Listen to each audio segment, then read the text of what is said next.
পবিত্র রমজানুল মোবারক আমাদের একদম কাছে, কতক্ষণ ঠিক কিনা? নবী আলাইহিস সালাতু ওয়াস সালাম পবিত্র রমজানের আগে জাতির উদ্দেশ্যে ঐতিহাসিক ভাষণ দিয়েছেন। সুবহানাল্লাহ। এই ভাষণ রেকর্ড করেছেন। এখন তো মেশিন দিয়ে রেকর্ড হয়, আধুনিক যন্ত্র দিয়ে, তখন রেকর্ড করছে দিলে। সেই রেকর্ডটা করেছেন হযরত সালমানে ফারসি রাদিয়াল্লাহু তাআলা আনহু। যেরকম সুবহানাল্লাহ। সেই সালমানে ফারসির ঐতিহাসিক ভাষণ আপনাদেরকে আমি শোনাবো। এই মুহতারাম হাজিরিন, আমি যে আয়াতে কারিমা আপনাদের মাঝে তেলাওয়াত করেছি সেখান থেকে তাফসীর শুরু করি। ইয়া আইয়ুহাল্লাযীনা আমানু, আল্লাহ বলেন হে বিশ্বাসীরা। কারা? বিশ্বাসীরা। আমানু মানে তোমরা যারা কি করেছ? ঈমান এনেছ। ঈমান না আনা মানে কি রে? বিশ্বাস করা। হে বিশ্বাসীরা, যারা আমাকে না দেখে বিশ্বাস করো, তো শুধু তাদেরকেই বলছি, ঠিক কিনা? আপত্তি অনেকের যে দেখব না মানব কেন, যাকে দেখি না বিশ্বাস করব কেন। আমাদেরও আপত্তি, সব জিনিসকে দেখেই বিশ্বাস করা যায়, বহু জিনিস না দেখেও বিশ্বাস করতে হয়, কথা কোন ঠিক কিনা? সব জিনিস কি না মানুষ দেখে বিশ্বাস করে, না দেখেও বহু জিনিস বিশ্বাস করে। আমেরিকা গেছেন কে কে? হাত তোলেন। এখানের কেউ আমেরিকা গিয়েছেন? তাহলে আমেরিকা দেখেন নাই, ঠিক আছে, কিন্তু আমেরিকা নামক দেশ কি নাই? এই কোন আমেরিকা নামক দেশ কি নাই? এখন ওই যে নাস্তিকের বাচ্চা বলল, যা না দেখিব দুই নয়নে, বিশ্বাস করিব কেমনে গুরুর বচনে। তার মানি কি? সরল অর্থ কি? যা দেখব না তা মানব না। তাহলে তুমি আমেরিকা দেখো নাই, তাহলে আমেরিকা কি নাই? তুমি ইটালি যাও নাই, তাহলে ইটালি নামক দেশ কি নাই দুনিয়াতে? এই তুমি জাপান যাও নাই, তাহলে জাপান কি নাই? আমেরিকা, লন্ডন, ইটালি কবে? তুই তো নোয়াখালী যাস নাই বেড়া। এই মুসলমান, এই সখীপুরের বহু মুসলমান আছে জীবনে দিনাজপুর যায় নাই, হইতে পারে কিনা? এই দিনাজপুর যায় নাই, দেখে নাই, তাই বলে বাংলাদেশে কি দিনাজপুর নামক একটা ডিস্ট্রিক্ট নাই? ও আছে কিনা? টাঙ্গাইলের দক্ষিণ যে একটা থানা আছে নাগরপুর, এই নয় তো যায় না সখীপুরের মানুষ। কত সখীপুরের মানুষ টাঙ্গাইলে জন্ম নিয়া, এই টাঙ্গাইলের পশ্চিম দক্ষিণ কোন একটা মানিকগঞ্জ গেসা একটা থানা আছে, এটাই তো অনেকে দেখো নাই। সৌহালি যাও নাই কোনো দিন, আর তুমি আমেরিকার খবর লও। তাহলে কি বোঝা গেল? না দেখলেই মানা যাবে না এমন নয়, বহু জিনিস না দেখেও আমরা বিশ্বাস করি, কথা কোন ঠিক কিনা? জ্বর হইলে কি দেখা যায়? তো জ্বর হলে খাতালো কি লেগে কয় জ্বর উঠছে, জ্বরটা কি সাদা না কালো? বেড়া, এটা কি সাদা হয় কালো হয়? হলুদ না কচুয়া, লম্বা না বাইটিয়া? সব জিনিস সাদা কালো দেখানো যায় না, খাটো লম্বা দেখানো যায় না, অনুভব করতে হয়, বিশ্বাস করতে হয়, কথা কোন ঠিক কিনা? যে নাস্তিক বলে যা দেখব না তা মানব না, ওই নাস্তিকরা যদি জিজ্ঞাসা করেন, তুই তোর শক্তি যে চোখ দিয়ে দুনিয়া দেখস, এই চোখটি কি নিজের চোখ দিয়ে দেখছো জীবনে কোনোদিন? হেই, আমার চোখ কি আমার চোখ দিয়ে দেখছে কোনোদিন? আমার চোখটি কেমন এটা দেখার জন্য আয়নায় দাঁড়াইতে হবে। আমার চোখটি কেমন এটা দেখার জন্য কই দাঁড়াইতে হবে? একটা গ্লাসের সামনে দাঁড়াইতে হবে। তখন গ্লাসের থেকে উল্টা আঁকছি, উল্টা দিক থেকে দেখলে দেখা যাবে যে আমারও কি আছে, দুইটা চোখ আছে। তুমি যে বললা, যা না দেখিব দুই নয়নে, বিশ্বাস করিব কেমনে গুরুর বচনে। ও পাগল, দুই নয়নই তো দেখোস নাই তুই, তোর নয়ন দিয়ে তোর নয়নকে তো তুই দেখোস নাই। তাহলে আমি যদি বলি তুই কানা, আমি যদি বলি তুই টেরা, তুই দেড় ব্যাটারি, তাহলে কি তুমি মানবা? বলবো না আমি ভালো। কেমনে? চোখ আছে, দেখা, এই যে আঙ্গুল দিয়ে দেখাস কেমন, চোখ দিয়ে দেখা। চোখ দিয়ে দেখানো যায় না, চোখ দিয়ে দেখানো যায় না দোস্ত। পৃথিবীতে বহু জিনিস না দেখে আল্লাহ কইন্না ফি খালকিস সামাওয়াতি ওয়াল আরদ ওয়া ইখতিলাফিল লাইলি ওয়ান নাহার লাআয়াতিল লিউলিল আলবাব। আল্লাহু আকবার। আল্লাহ বলেন, আমার আসমান জমিনের সৃষ্টির ভিতরে, রাত ও দিনের পরিবর্তনের ভিতরে অনেক নিদর্শন রয়েছে জ্ঞানীদের জন্য, কথা কোন ঠিক কিনা? এই নভেম্বর মাসে মাহফিল করতে আসছি মফিজ মাস্টার বাড়িতে, তখন মাগরিব পড়ছি 5:20। এখন এই মাগরিব হয় 6টায়, এই 45 মিনিট এই দিনকে বাড়ায় দিছে কে? এই দিন বাড়াইলো কে? এমন দিন ছিল 4:40 ফজর পড়ছি, ঠিক কিনা?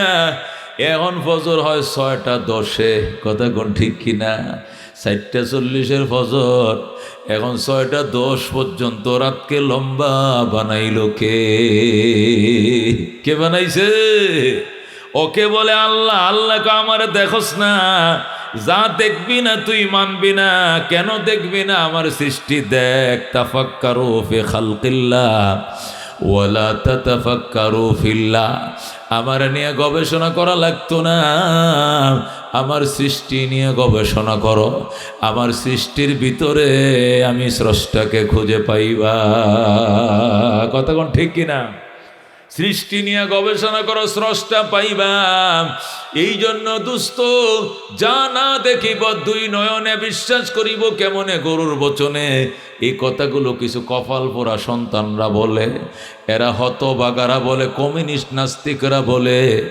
এদের কপালে এখন আগুন লাগছে, আগুন নিবানোর কোনো যন্ত্র মানুষের কাছে না। এই কথা কোন ঠিক কিনা?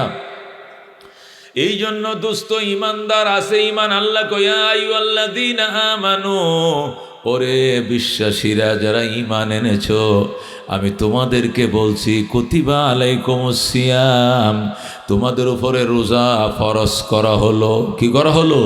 কুতিবা অর্থ হলো ফুরিজা। কুতিবা আলাইকুমুস সিয়াম আয় কুতিবা আয় ফুরিজা আলাইকুমুস সিয়াম। ওরে বিশ্বাসীরা তোমাদের উপরে রোজা ফরজ করা হলো। তোমাদের উপরে রোজা ফরজ করা হলো। মনে করিও না শুধু তোমাদের উপরে ফরজ করে তোমাদেরকে কষ্ট দিলাম, বরং এমন ফরজ বিগত উম্মতের উপরও করা হয়েছিল। এই জন্য আল্লাহ তুলনা করে বলতেছেন কামা কুতিবা আলাল্লাযীনা মিন ক্বাবলিকুম, যেমনিভাবে তোমাদের পূর্বের উম্মতের উপরে ফরজ করা হয়েছিল এমনিভাবে তোমাদের উপরে ফরজ করা হলো, যেমনিভাবে তোমাদের পূর্বপুরুষের উপরে ফরজ করা হয়েছিল। কেন রোজা ফরজ করা হয়েছে? লাআল্লাকুম তাত্তাকুন, যেন তোমরা মুত্তাকি হয়ে যাও। বলেন সুবহানাল্লাহ। আল্লাহ বলছেন কুতিবা আলাইকুমুস সিয়াম, তোমাদের উপরে সিয়ামকে ফরজ করা হয়েছে। সিয়াম কাকে বলে? আস-সাওমু ওয়াস-সিয়ামু আল ইমসাকু আনিত তুআমে ওয়াশ শাহওয়াতে বিন নাহার। সিয়াম অথবা সোম দুইটাই আছে। হাদিসের মধ্যে আছে সিয়াম, কোরআনের মধ্যে আছে সোম। বুঝেন না? আল্লাহ রাব্বুল আলামিন বলেন কুতিবা আলাইকুমুস সিয়াম, তোমাদের উপরে রোজা ফরজ করা হয়েছে। রোজা কাকে বলে? আল ইমসাকু আনিশ শাহওয়াতে ওয়াত তুআমে বিন নাহার, দিনের বেলায় পানাহার থেকে বিরত থাকা, স্ত্রী সঙ্গম থেকে মেলামেশা থেকে বিরত থাকা, শোবে সাদেক থেকে নিয়ে মাগরিবের আজান পর্যন্ত খানা ফিনার থেকে বিরত থাকতে হবে, স্ত্রী মেলামেশা থেকে বিরত থাকতে হবে। এটাকে বলা হয় সিয়াম। সেই শোবে সাদেক থেকে শুরু হবে, বেলা ডুবা পর্যন্ত পানাহার করা যাবে না। কথা কোন ঠিক কিনা? বেলা ডুবার পরে ইফতার করবা, ইফতার করার পর আবার খাইতে পারবা, মাগরিব পরে আবার খাইবা, তারাবি পরে আবার খাইবা, সেহরির টাইমে আবার খাইবা, রাতভর খাইতে পারবা। কিন্তু যেই মাত্র শুবে সাদেক হয়ে যাবে, খানা পিনা বন্ধ করেন, আর মাত্র আধা মিনিট সময় বাকি আছে, ঠিক কিনা? এর মধ্যে খানা বন্ধ করে দিতে হবে, আর খাওয়া যাবে না। দুস্থ, তোমাদের উপরে রোজা ফরজ করা হয়েছে। রোজা কাকে বলে? আমাদের হানাফি মাযহাবে এই আখিরি জামানার উম্মত রহমতুল লিল আলামিনের উম্মতের জন্য রোজা হলো পানাহার থেকে বেঁচে থাকতে হবে এবং স্ত্রী মিলামেশার থেকে বেঁচে থাকতে হবে। কতক্ষণ থেকে কতক্ষণ? শোবে সাদেক থেকে পরের দিন বেলা ডুবা পর্যন্ত। এটা হলো উম্মতে মুহাম্মাদিয়ার জন্য রোজা। কিন্তু আগের জামানায় রোজা ছিল, আগের জামানায় রোজা ছিল ইফতার টু ইফতার। যেরকম আল্লাহু আকবার। আজকে ইফতার করবা, ইফতারির পরে আরো ভাত বিরিয়ানি যা খাও ওই টাইমে খেয়ে নিবা, ঘুমোত্তন ওইটা আর কোনো খাওয়া দাওয়ার সুযোগ নাই। ইফতার টু ইফতার মানে রোজাটা ছিল প্রায় 23 ঘন্টা। কয় ঘন্টা? 24 ঘন্টার মধ্যে 1 ঘন্টা মুখ খুলছো ইফতারির জন্য, প্রয়োজনে খানা পিনার জন্য। খানা পিনা খায় যেই মাত্র ঘুমাইছো, সেহরির জন্য আর ওটা যাবে না। পরের দিন আবার ইফতারের টাইমে মুখ খুলবা 23 ঘন্টা। কয় ঘন্টা? 23 ঘন্টা ছিল। কিন্তু আমাদের নবী রাহমাতুল আলামিন সাল্লাল্লাহু আলাইহি সাল্লাম আমরা দুর্বল। এ দুর্বল উম্মতের জন্য নবীজি দরখাস্ত করছেন, আল্লাহ আমার উম্মতের জন্য, এরা আখিরি জামানা আইছে, বয়সও কম, হায়াতও কম, শরীর হোক না, ওই ছোটো মোটো মানুষ 3.5 4 লম্বা, এটি সারাদিন 23 ঘন্টা উপোস থাকতে পারবে না। এদেরকে রাত্রে উইটে সেহেরির পারমিশন দাও। আল্লাহ পারমিশন দিলাম, সুবহানাল্লাহ। এই জন্য আমরা সেহেরি খাইতে পারি, এটা একটা পারমিশন, এটা একটা অপশন, এটা কোনো ফরজ না, ফরজ না। অনেকেই সেহেরি খাইতে না পাইলে কয় রোজা রাখবো না, সেহেরি খাইছে না রোজা হইতো না, এই জন্য রোজা রাখে না। নাউজুবিল্লাহ কোন এই রোজার সাথে সেহেরির সাথে কোনো সম্পর্ক নাই। খাইলে একটা অপশন, তুমি নিলা তো নিলা, না নিলে অসুবিধা নাই। কথা কোন ঠিক কিনা? এখান থেকে যাওয়ার টাইমে গাড়ি অপশন আছে, ডাকাতিয়া বাজারে লোক নামাইব, আবার আঙ্গারগাড়া নামাইব, আবার মল্লিক বাড়ি নামাবে, এরপরে বালুকা নিয়ে যাবে। অনেক গাড়ি আছে যে ডাকাতিয়া থামছে না, ছোটো বাজার থামে নাই, অপশন আসিল, যাত্রীও নাই, গাড়ি থামেও না, একটানে চলে গেছে আঙ্গারগাড়া, আর একটামে মল্লিক বাড়ি হয়ে বালুকা। কথা ঠিক কিনা?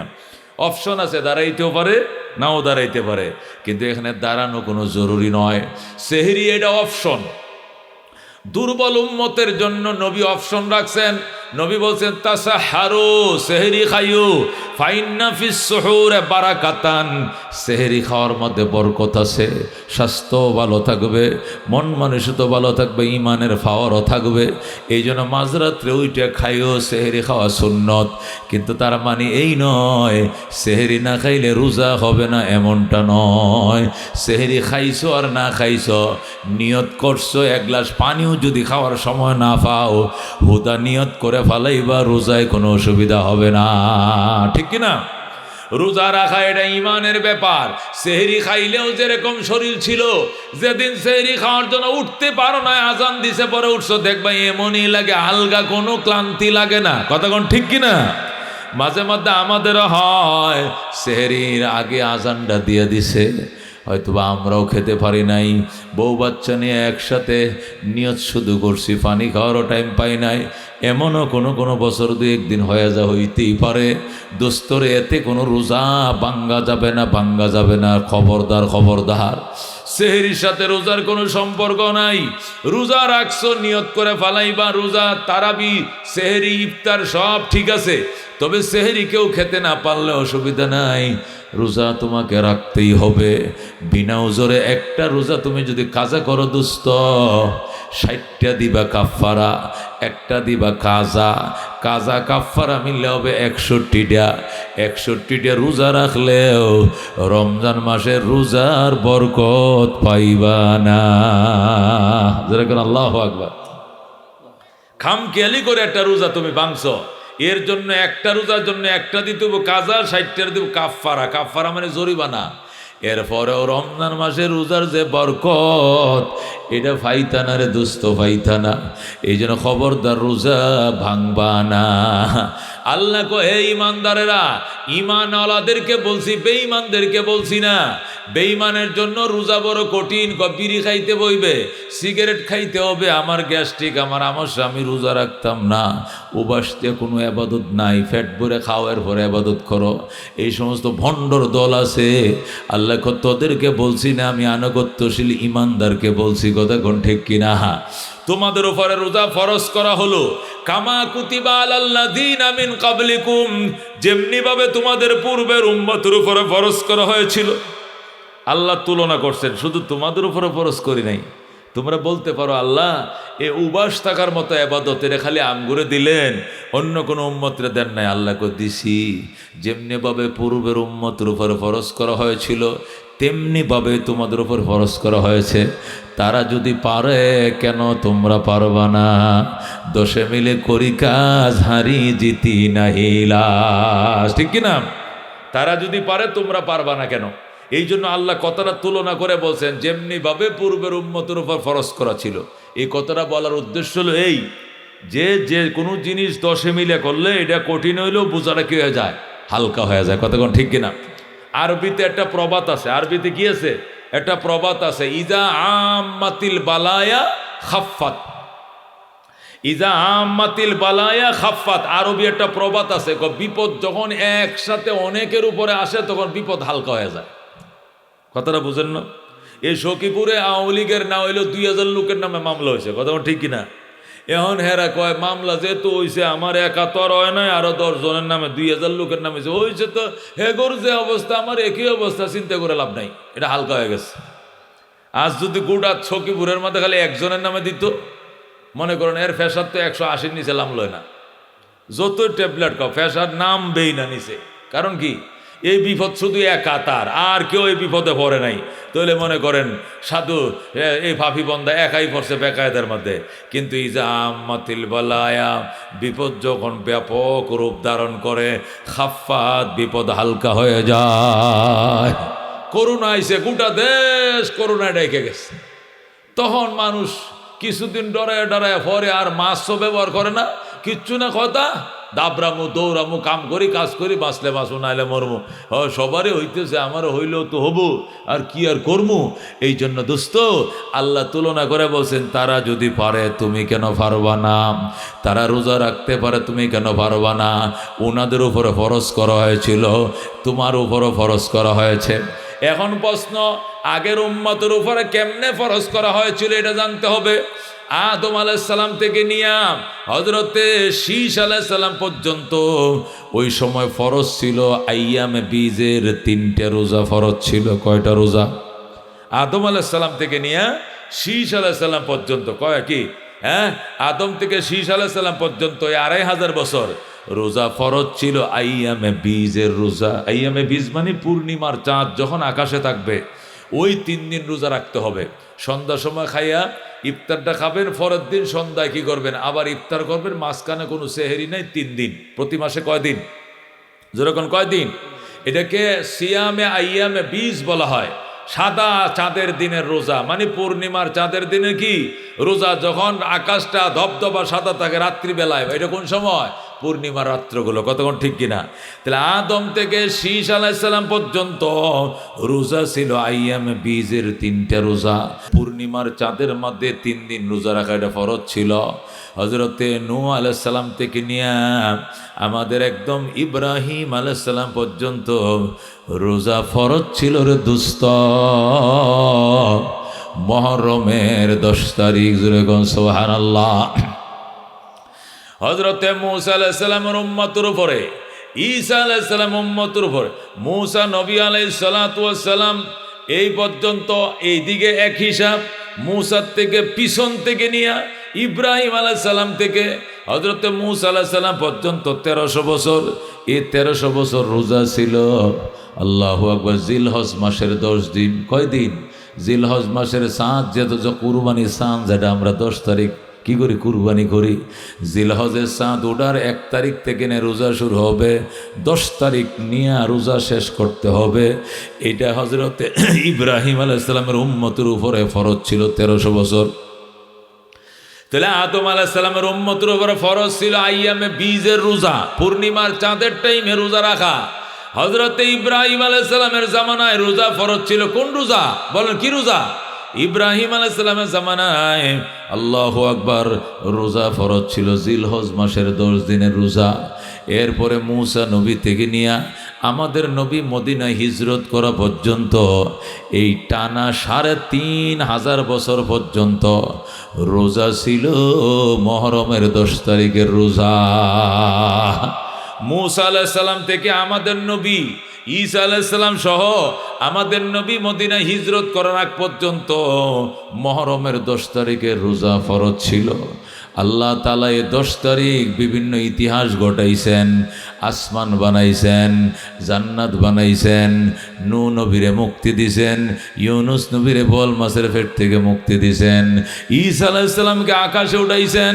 পৃথিবীতে সর্বপ্রথম বৃষ্টি হইছে। আল্লাহ নবী সাল্লাল্লাহু আলাইহি সাল্লাম রাহমাতুল লিল আলামিন সাল্লাল্লাহু আলাইহি সাল্লামের কলিজার টুকরা নাতি হযরত হুসাইন কারবালায় শহীদ হইছে। নানাবিধ ঘটনায় মুহররমের 10 তারিখে ঘটেছে। এই জন্য আমাদের নবীর উপরে রমজানের রোজা ফরজ হওয়ার আগ পর্যন্ত মুহররমের 10 তারিখে রোজা রাখা ফরজ ছিল। যেরকম সুবহানাল্লাহ। তাহলে 3 কিসিমের রোজা ছিল। কয় ধরনের? 3 ধরনের রোজা ছিল। কিছু রোজা ছিল আইয়ামে বীজের, কিছু রোজা ছিল জিলহজ চাঁদের, কিছু রোজা ছিল মহরমের 10 তারিখের। আল্লাহ এই রোজাগুলোর দিকে তুলনা করে বলতেছে কামা কুতিবা আলাল্লাযীনা মিন ক্বাবলিকুম, হে ঈমানদার আমার নবীর উম্মত, রাহমাতুল লিল আলামিনের উম্মত, শোনো, তোমাদের উপর রোজা এমনিভাবে ফরজ করা হয়েছে যেমনিভাবে পূর্বের উম্মতের উপরে ফরজ করা হয়েছিল। সুতরাং তারা যদি পারে তোমরা কেন পারবা না? আমরা বলছি ইনশাআল্লাহ আমরা পারবো। কতক্ষণ ঠিক কিনা? কেন রোজা ফরজ করা হয়েছে? আল্লাকুম তাত্তাকুন, যেন তোমরা মুত্তাকিন হয়ে যাও, তাকওয়াশীল হয়ে যাও। মুফাসসিরিন কেরাম লেখেন লাআল্লাকুম তাত্তাকুন এর অর্থ কি? মুফাসসিরিন কেরাম বলেন এই আয়াতের মধ্যে লাআল্লাকুম তাত্তাকুনের অর্থ হলো যেন তোমরা তোমাদের ক্ষুধার্ত আত্মাকে খাবার দিতে সক্ষম হও। তাকওয়া, এখানে তাকওয়া শব্দের অর্থ হলো ক্ষুধার্ত আত্মাকে খাবার দিয়ে বলিয়ান করা, বলিষ্ঠ করা। ক্ষুধার্ত আত্মাকে খাবার দিয়ে বলিষ্ঠ করাকে এখানে তাকওয়া বলা হয়েছে। সব জায়গায় তাকওয়ার এক অর্থ নয়, সব জায়গায় কি নয়। একটা শব্দ ইংরেজি হোক, বাংলা হোক, আরবি হোক, একটা শব্দ জায়গার ব্যবধানে কি হয়, অর্থের ব্যবধান হয়। কতক্ষণ ঠিক কিনা? যেমন হোলি একটা শব্দ, হোলি, হোলি বুঝেন? হোলি মানে কি? পবিত্র। হোলি কোরআন হোলি কোরআন মানে পবিত্র কোরআন, ঠিক আছে? কোরআনের সামনে লাগাইছেন হোলি কোরআন, এখন অর্থ কি দাঁড়াইলো? পবিত্র কোরআন। কিন্তু হোলি লাইফ পবিত্র জীবন না, সুস্থ জীবন। এখন না হোলির অর্থ হবে কি? সুস্থ। এই হোলি লাইফ, হোলি ফ্যামিলি, বুঝেন না? ইংরেজির ছাত্র তো অনেক আছেন, আপনারা বুঝেন কিনা? তাহলে হোলি কোরআন মানে পবিত্র কোরআন, হোলি লাইফ মানে পবিত্র লাইফ না, কি লাইফ? সুস্থ জীবন। হোলি ফ্যামিলি, সুস্থ ফ্যামিলি। হোলি ফ্যামিলি হাসপাতাল, সুস্থ ফ্যামিলি হাসপাতাল। কথা বুঝতে পারছেন? তো একটা শব্দ এই জায়গায় এক অর্থ দিবে, ওই জায়গা কি দিবে আর এক অর্থ দিবে। শব্দ কিন্তু একটাই। শব্দ কি? একটাই। তাকওয়া একটা শব্দ। তাকওয়া মানে পরহেজ করা, তাকওয়া মানে বেঁচে থাকা, তাকওয়া মানে ক্ষুধার্ত আত্মাকে খাবার দেওয়া। জোরে কোন আল্লাহু আকবার। যেহেতু তাফসিরুল কোরআন মাহফিল ঘোষণা করেছে, এই জন্য এই আয়াত থেকে আপনাদেরকে তাফসির শোনাইতেছে। আল্লাহ বলেন তোমাদের উপরে রোজা ফরজ করা হয়েছে হে ঈমানদারেরা, যেমনি ভাবে তোমাদের পূর্বের উম্মতের উপরে ফরজ করা হয়েছিল, যেন তোমরা তাকওয়া অর্জন করতে পারো। রোজা ফরজ করছে আল্লাহ কেন? তাকওয়া অর্জন করার জন্য রোজা ফরজ করেছে। এখন তাকওয়াটা কি? এই আয়াতের মধ্যে তাকওয়ার অর্থ হলো ক্ষুধার্ত আত্মাকে খাবার দেওয়া। যেরকম ক্ষুধার্ত আত্মাকে কি দেওয়া? খাবার দেওয়া। এটাই হলো এখানে তাকওয়ার অর্থ। ক্ষুধার্ত আত্মাকে খাবারটা কিভাবে দিবে, এটার ব্যাখ্যাটা কি, এটা বোঝার জন্য আগে বুঝতে হবে একটা মানুষের জীবনে দুইটা জিনিস আছে। বলেন কয়টা জিনিস? জোরে বলেন। একটা মানুষ চলে কয়টা জিনিস দিয়া চলে? একটা দেহ আর একটা আত্মা। বলেন মানুষ কয়টা জিনিসের মাধ্যমে চলে? একটা দেহ খাঁচা, আর একটা এটার মধ্যে একটা ইঞ্জিল আছে আত্মা। দেহ আর আত্মা দুইটা দিয়ে মানুষ। কতক্ষণ ঠিক কিনা? দেহ মারা গেলে আত্মা উড়াল দিবে, আত্মা চলে গেলে দেহ অচল হয়ে যাবে। যে দেহের ভিতরে আত্মা নাই এ দেহটাকে বলে লাশ। কি বলা হয়? লাশ মানে লা শাইয়া ফিহে, এখানে কিছু নাই, মানে এখানে আত্মা নাই। এই জন্য লা শাইয়া, এটার সংক্ষেপে কয় লাশ। এইটা লোকটা কি হয়ে গেছে? লাশ হয়ে গেছে। লাশ হইল কেমনে? আগের লোক, হাত আছে, পা আছে, নাক আছে, সব আছে, কিন্তু আত্মা নাই। সব আছে কে নাই? আত্মা নাই। এই জন্য লা শাইয়া ফিহে, এখানে কিছুই নাই। এই জন্য সংক্ষেপে বলা হয় লাশ। মুর্দা মানুষকে সংক্ষেপে কি বলা হয়? লাশ। এবার বুঝেন, তাফসির অনেক কঠিন, বুঝতে হবে। রমজানকে সামনে নিয়ে যেত তাফসির করতেছি, সখীপুরে 2 ঘন্টা দিছি, এখানেও 2 ঘন্টা দেবো ইনশাআল্লাহ। রাজি আছেন ইনশাআল্লাহ? কিন্তু খেয়াল করে শুনলে মজা পাবেন, নতুবা মজা পাবেন না। আল্লাহ বলেন দোস্ত, মানুষের জীবন পরিচালনা করি 2 জিনিস দিয়ে। কয় জিনিস? একটা দেহ আর একটা আত্মা। কথা কোন ঠিক কিনা? দেহ মারা গেলে আত্মা বাঁচবে না, আত্মা মারা গেলে দেহ টিকবে না, একটা চলে গেলে আরেকটা অচল। কথা কোন ঠিক কিনা? এই জন্য আল্লাহ বলছেন বন্দা দেহকেও সচল রাখো, আত্মাকেও সচল রাখো, তুমি সুস্থ থাকবা। এই জন্য আল্লাহ দেহকে খাবার দিতে বলছেন, আত্মাকেও খাবার দিতে বলছেন। এখন প্রশ্ন হইল দেহকে খাবার দিব কি দিয়া? দেহের খাবার কি দিয়া দিব?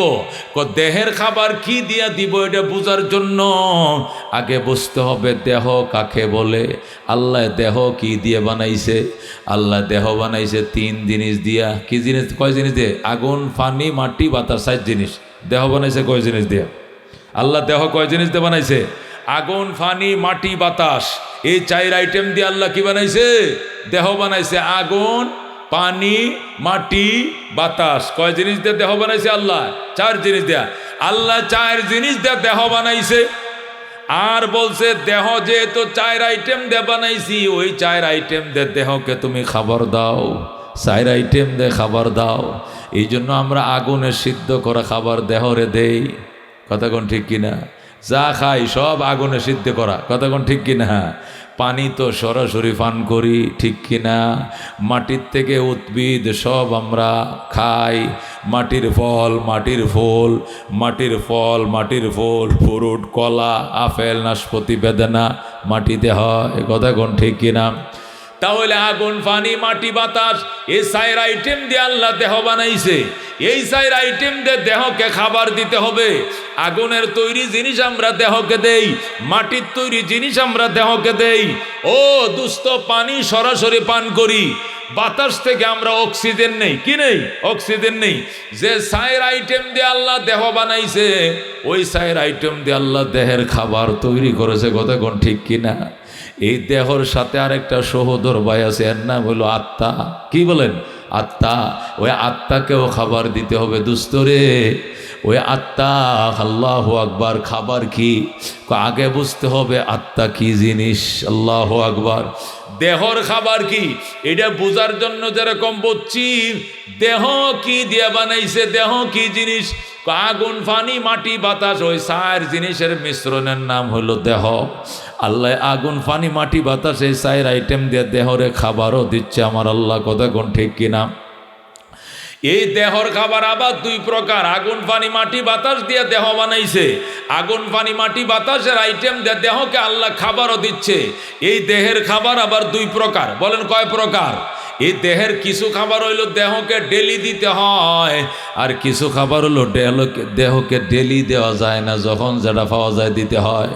দেহকে যে ডেলি খাবার দেয় এটা হলো ভাত, মাছ। এটা ডেলিকে আমরা সবাই কারে দেই? দেহকে দেই। ডেলি ভাত খাইতে হয়, ডেলি মাছ খাইতে হয়, ডেলি শাকসবজি, রুটি আমরা খাই। এটা ডেলি খাবার দেহের জন্য। আবার দেহের জন্য কিছু খাবার আছে ডেলি খাবার নয়, মৌসুমি খাবার। যেরকম এখন আমজাম নাই, আমজাম খায় দেহকে দিতে পারি না। এখন বেল পাওয়া যায়, বেল দিব। বড়ই পাওয়া যায়, বড়ই দিব। আপেল পাওয়া যায়, আপেল দিব। কিছুদিন পরে কাঁঠাল আসবে, কাঁঠাল দিব। এরপরে আম আসবে, এরপরে লিচু আসবে। 12 মাসে 13 ফল। যে মৌসুমে যে ফল পাওয়া যায়, এই ফলগুলো ওই মৌসুমের দেহের জন্য মৌসুমি খাবার। কথা কোন ঠিক কিনা? দেহের খাবার 2 প্রকার। কিছু খাবার দেহকে ডেলি দিতে হয়, যেরকম ভাত, মাছ বাঙালি, এটা ডেলি খাইতে হয়। এটার দ্বারা দেহটা জিয়ে থাকে, বেঁচে থাকে। আরেকটা খাবার দেহর জন্য এটা ডেলি খাবার নয়, এটা মৌসুমি খাবার। যেমন 12 মাসে 13 ফল, এটা দেহের জন্য মৌসুমি খাবার। এটা দেহকে কেন দিতে হয়? এটা না খাইলেও দেহ বাঁচে, তবে এইটার দ্বারা দেহের ভিতরে রোগ প্রতিরোধ ক্ষমতা বাড়ে। মানুষের ভিতরে রোগ প্রতিরোধ ক্ষমতা আছে। এটা বয়সের কারণে, রোগ সুখের কারণে প্রতিরোধ ক্ষমতাটা কমে যায়। কথা কোন ঠিক কিনা? আল্লাহ তাআলা মানুষ বানাইয়া তখন মানুষ সুস্থ হওয়ার জন্য 2টা জিনিস দিছে। কয়টা জিনিস দিছে? কিছু মেডিসিন দিছে গাছের পাতালতার ভিতরে 50%।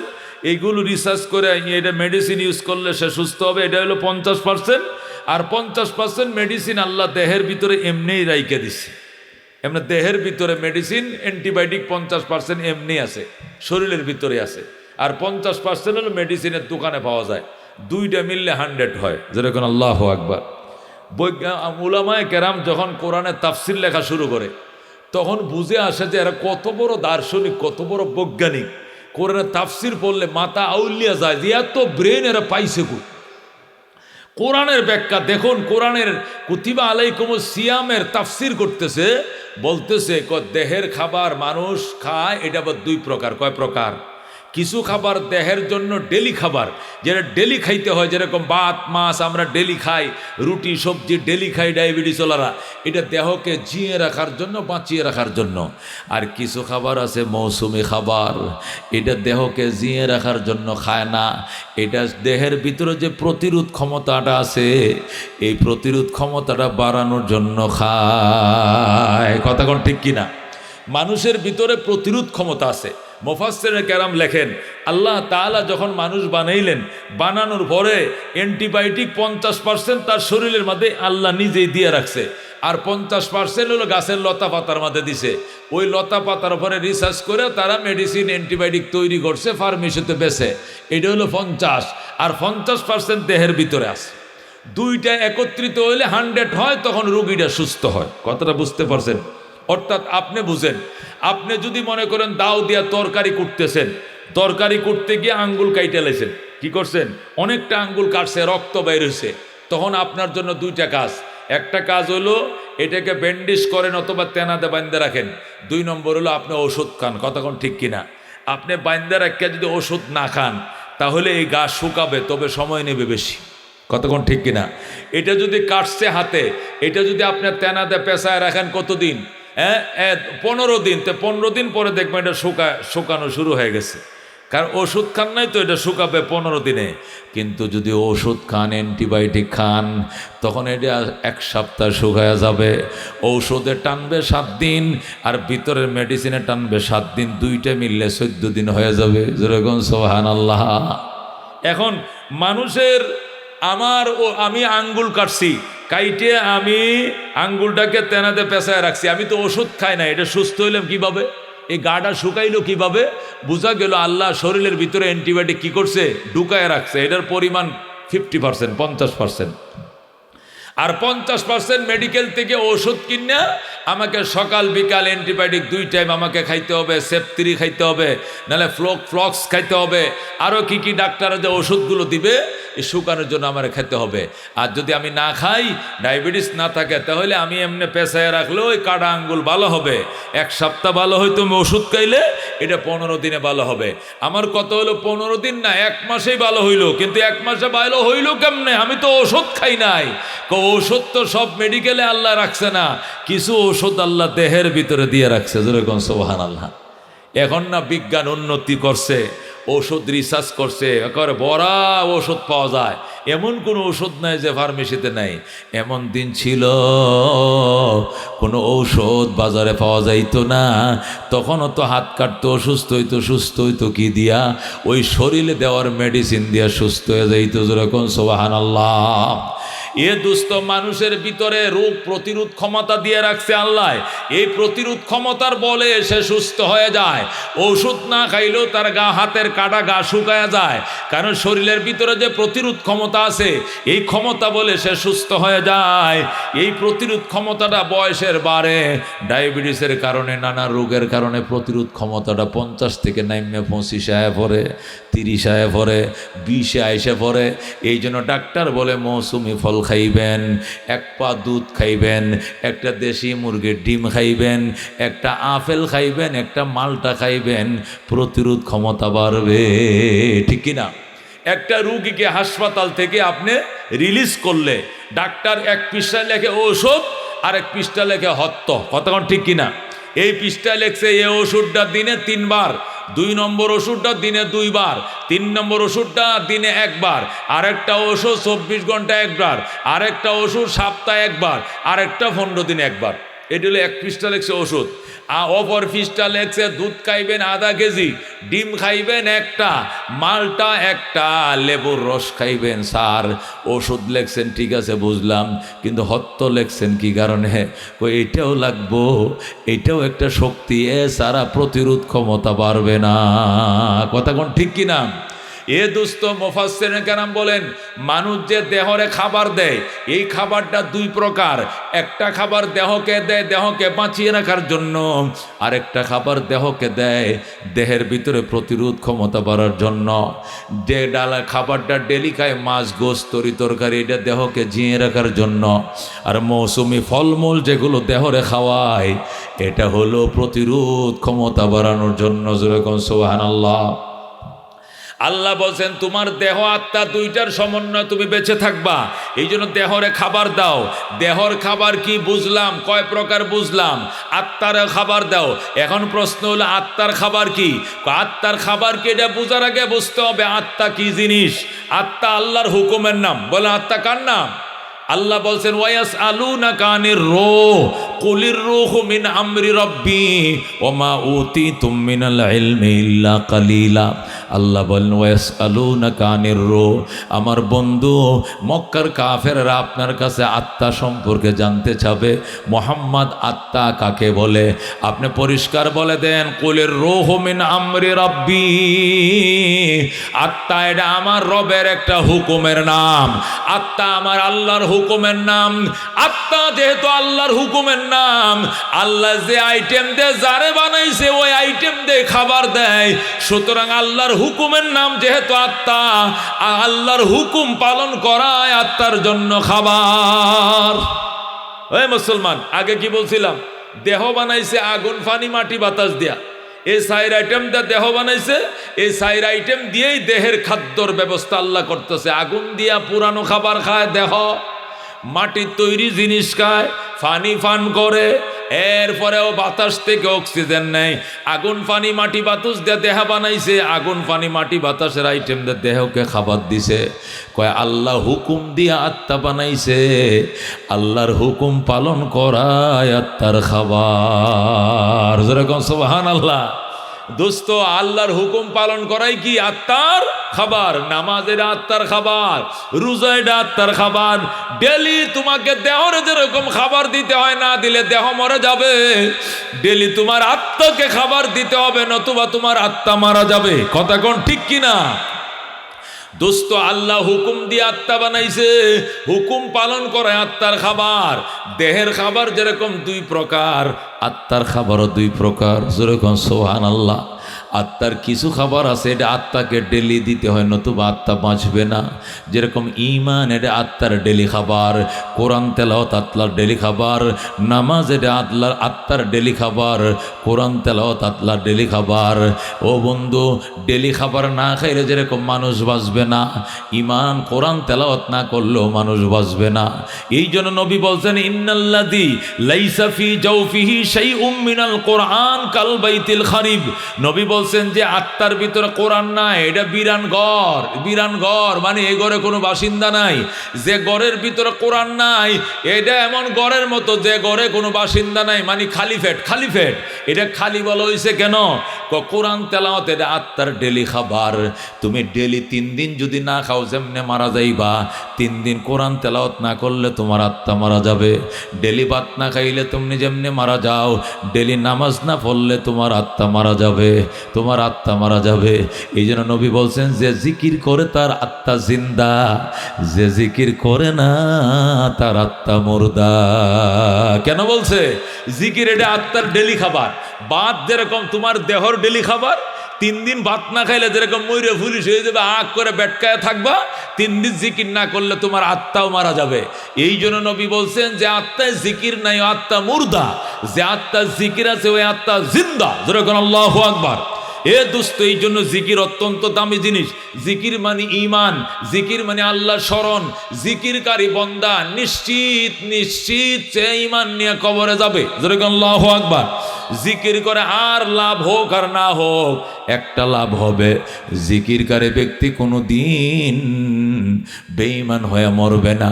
জিকিরকারী মানুষ মৌতের বিছানায় মনে হয়ে যায় লা ইলাহা ইল্লাল্লাহ মুহাম্মাদুর রাসূলুল্লাহ।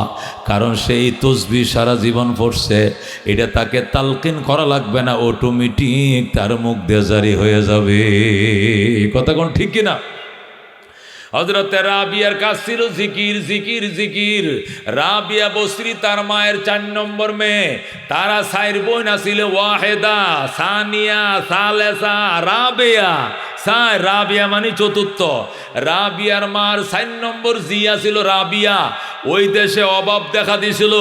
আগের দিনে অভাব দেখা দিলে মা বাবা তার বাচ্চা বিক্রি করে ওই টাকা দিয়ে সংসার চালাইতো। অভাবের সংসারে বাচ্চা বেচে ফেলাইতো, মনে আসেনি আগের দিনে? দোস্তরে রাবিয়ার মা 4 নম্বর মাইয়া রাবিয়ারে ছোট থাকতে বিক্রি করে ফেলাইছে। আমাদের সংসার চলে না, ঘরে ভাত নাই, হাট বাজার করার পয়সা নাই, এই জন্য রাবিয়ার মা রাবিয়ারে বাজারে বিক্রি করে ফেলছে। হযরত রাবিয়া বসরিরে কিনে নিছে একজন ইহুদি রাবিয়ারে কিনে নিছে। সেখানে যাওয়ার পর ইহুদির ঘর মোছে, ইহুদির কাজের বুয়া কাজ করে, ইহুদির জন্য রান্না বান্না করে, সারা দিন মালিকের কাজ করে। রাত হলে রাবিয়া কো মালিক, রাত্রে কিন্তু আপনার কাজ পারবো না, রাত্রে আমি আরেকজন ভিন্ন মালিকের ইবাদত করি, রাত্রে আর দিনের বেলা আপনার সেবা করি, রাত্রিবেলা আরেকজন মালিকের সেবা করি। উনি মনে করছে রাত্রে বোধহয় আরেক মনিবের কাম করে। কোন মনিবের ইহুদি চিনে নাই। আরেকদিন রাবিয়া কার কাজ করে এটা দেখার জন্য মনিব ফসরাবের উডার নিয়ত করে চলনা নিয়া, পেশাব করার চলনা নিয়া রাবিয়ার ঘরের দরজায় যায় দাঁড়াইছে। দাঁড়ায় দেখে ধাউ ধাউ করে নূরের বাতি রাবিয়ার ঘরে জ্বলতেছে। এত আলো, পুরা ঘর ফকফকা হয়ে গেছে। হযরত রাবিয়া বসরিরে ডাক দিয়া কয়, রাবিয়া আমার ঘরে কারেন্টের লাইট কোত্থেকে আইলো? আমি তো বিদ্যুৎ নামাই নাই, এত দামি ফাওয়ারি লাইট তুমি কই পাইলাম? রাবিয়া ডাক দেখ, মালিক আপনাকে অনুরোধ করি আপনি ঘরে চলে যান, আপনি এটা দেখতে আইসেন না, আপনি সহ্য করতে পারবেন না। এটা আমার মাওলার জিকির যখন শুরু করি তখন নূরের তাজাল্লির ফোকাসে আমার ঘরটা মুনাব্বর হয়ে যায়। যেরকম আল্লাহু আকবার।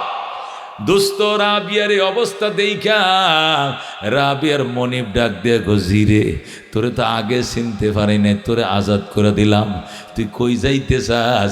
তোর একটা গাদাও দিলাম, তুই গাদায় সোয়ার হয়ে আল্লাহর ঘর থেকে জিয়ারত করে আয়। হযরতে রাবিয়া বসরি আল্লাহর দরবারে কান্দে, আল্লাহ তোমার ঘর জিয়ারত করার জন্য আমি দাওয়াত পাইছি, আমি উঠো পাইছি, যাইতে চাই। এই গাদার উপরে সোয়ার হয়ে রওনা করছে। রাস্তার মধ্যে যাইয়া আসরের নামাজের টাইমে নামিয়া নামাজ পড়তেছে রাবিয়া। গাদাটা বাইন্দে রাখছে গাছের মধ্যে। সালাম ফিরে দেখে গাদার নাকে মুখে ফ্যান বাইরে, গাদারা মারা গেছে। আল্লাহর বান্দে কান্দে, মাবুদ জীবনে তোমাকে পাওয়ার জন্য বিয়া করি নাই পর্যন্ত, স্বামীর সেবা করা ফরজ, মাওলার সেবায় ডিস্টার্ব হবে এই জন্য বিয়াই করি নাই জীবনে, মাওলার সেবায় ডিস্টার্ব হবে, ছেলে মেয়ে জন্ম নিলে মানুষ বানাইতে হবে, মাওলার সেবায় ডিস্টার্ব হবে, এই জন্য জীবনে বিয়াই বসি নাই। আমি সারা জীবন চিরকুমার ছিলাম, আর আজকে বুঝি আমার সঙ্গে তুমি মস্কারি শুরু করে দিছ। রব্বুল আলামিন তোমার দরবারে আমার একটাই দাবি, তোমার ঘরের জন্য যদি আমাকে মঞ্জুর করে থাকো তাহলে মরা গাদাকে জিন্দা বানাও, নতুবা বাইতুল্লাহরে পাঠাও আমাকে আগায় নেওয়ার জন্য। আল্লাহু আকবার। দোস্তরে আওয়াজ আইতেছে, রাবিয়া গাদা ফরে থাক, তুই যা। গাদা এইভাবে ফরে রইছে। পাশে দিয়ে হাসান বস্ত্রী ফাঁ ফাঁ করে রওনা করছে ঘোড়া চালাইয়া। হঠাৎ করে দেখে একটা মেয়ে পাশে বসে কাঁদতেছে। হাসান কো, কে আপনি? আমি রাবিয়া বস্রি। আমি হাসান বস্রি। আন্নে কই যান? কয় আমি হজে যাই। কয় তুমি কই যাও? আমিও তো হজে যাই। এখানে কি করো? গাদাটা মরছে, কেমনে যাবো, মত পাইতেছি না। হাসান বস্রি কো, আগেই বলছিলাম আমার কাছে বিয়ে বসো, তোমাকে স্ত্রী বানায়া গোড়ায় সোয়ার হয়ে মক্কায় যাব। রাবিয়া ডাক দিয়ে কয়, না, আমার মাওলার খেদমতে ডিস্টার্ব হবে, দুনিয়াতে আমি স্বামী নিব না। সত্যবাদী ছিলেন বিবি রাবিয়া, জনম গেল মাবুদের সে বিয়া, জনম গেল মাবুদের রোশে বিয়া। হযরত রাবিয়া ডাক দেখ, হাসান বসরি তুমি পুরুষ মানুষ, তুমি ফাঁফা ফাঁফা করে রওনা করছো, যাও। আমি মাওলারে বলছি যদি কবুল হয়ে থাকে আমার দরখাস্ত, তাহলে আমার মরা গাদা জিন্দা করবে, নতবা বাইতুল্লাহরে ফাটাবে আমি অসহায় নারীকে আগায় নেওয়ার জন্য। আল্লাহু আকবার। দুস্থ মোনাজাতে কাঁদতেছে, আর হাসান বসরি ফরফর করে উঠ নিয়া গাদা নিয়া গোড়া নিয়া চলে গেছে বাইতুল্লাহ। যা দেখে বাইতুল্লাহ জায়গা বাইতুল্লাহ নাই। কিরে বাইতুল্লাহ কই গেল? আমি প্রতি বছর হজে আসি, আমি তো সব চিনি, কিন্তু বাইতুল্লাহ পাই নাই, কারণ কি? হাসান বসরি কান্দে, মাবুদ আমি কোন পরীক্ষার মধ্যে ফললাম? আমি তো বাইতুল্লাহ চিনি, আমি প্রতি বছর আসি, কিন্তু আজকে বাইতুল্লাহ খুঁজে পাই না। ঘটনাটা কি? আওয়াজ আসতেছে, হাসান বসরি ধৈর্য ধর, এখানে দাঁড়া, বাইতুল্লাহকে পাঠাইছি আমার রাবিয়াকে আগায় আনার জন্য। আল্লাহু আকবার। এ দুস্থ হযরত রাবিয়া কবরের মাঝে শুইছে। হাসান বসরি নিজেই জানাজার ইমামতি করছে, কইরা নিজের হাতে কাফন চড়াইয়া। আল্লাহু আকবার। হাসান বসরি নিজেই জানাজার ইমামতি করছেন। রাত্রিবেলা হাসান বসরি রহমতুল্লাহ আলাইহি মুরাকাবায় হাত বাড়াইছে, আল্লাহ রাবিয়ার কবরটা আমার চোখে বাসায় দাও। আল্লাহু আকবার। চোখের মধ্যে বসে দেখতেছে হযরতে রাবিয়া বসরি বইসা রয়েছে। হাসান বসরি গজি, কি খবর? আপনার আমার কবরের রাইকা 40টা কদম পার হয়ে গেছেন, দুইজন ফেরেশতা আমারে উঠায় বসাইছে। একজন আমারে প্রশ্ন করে, মার রব্বুকে? রাবিয়া তোমার রবের কি নাম? আমি বললাম মান আনতা, আপনি কে? মালাইকা ফেরেশতা। আমি বললাম মিন আইনা জিতা, কোত্থেকে আসছেন? মিনাস সামা, আকাশ থেকে আসছি। কাম মুসাফাত বাইনা কবরি ও সামা, আমার কবর থেকে আকাশের দূরত্ব কত? 500 বছরের রাস্তা। রাবিয়া ডাক দেখ, 500 বছরের রাস্তা পার হয়ে আইছো, এখনো রবের কথা মনে আছে? আর আমি রাবিয়া বুঝি 3.5 হাত মাটির নিচে এসে ভুলে গেছি। তুই তোর রবের কি নাম? আল্লাহু আকবার। যেই বলছো তুই তোর রবের কি নাম, ফেরেশতা দৌড় দিছে। আল্লাহ দরবারে যায়, মাওলা তোমার বান্দি রাবিয়া আমার উপরে অ্যাটাক করে বইছে। কয় আলবিসুহা লিবাসাল জান্নাহ, আল্লাহ রাবিয়ার জন্য জান্নাতের বিছানা বিছায় দে, জানালা খুলে দে জান্নাতের দিকে, জান্নাতের পোশাক পরায় দে, ডিস্টার্ব করিস না আমার পিয়ারা বান্দি। আল্লাহু আকবার।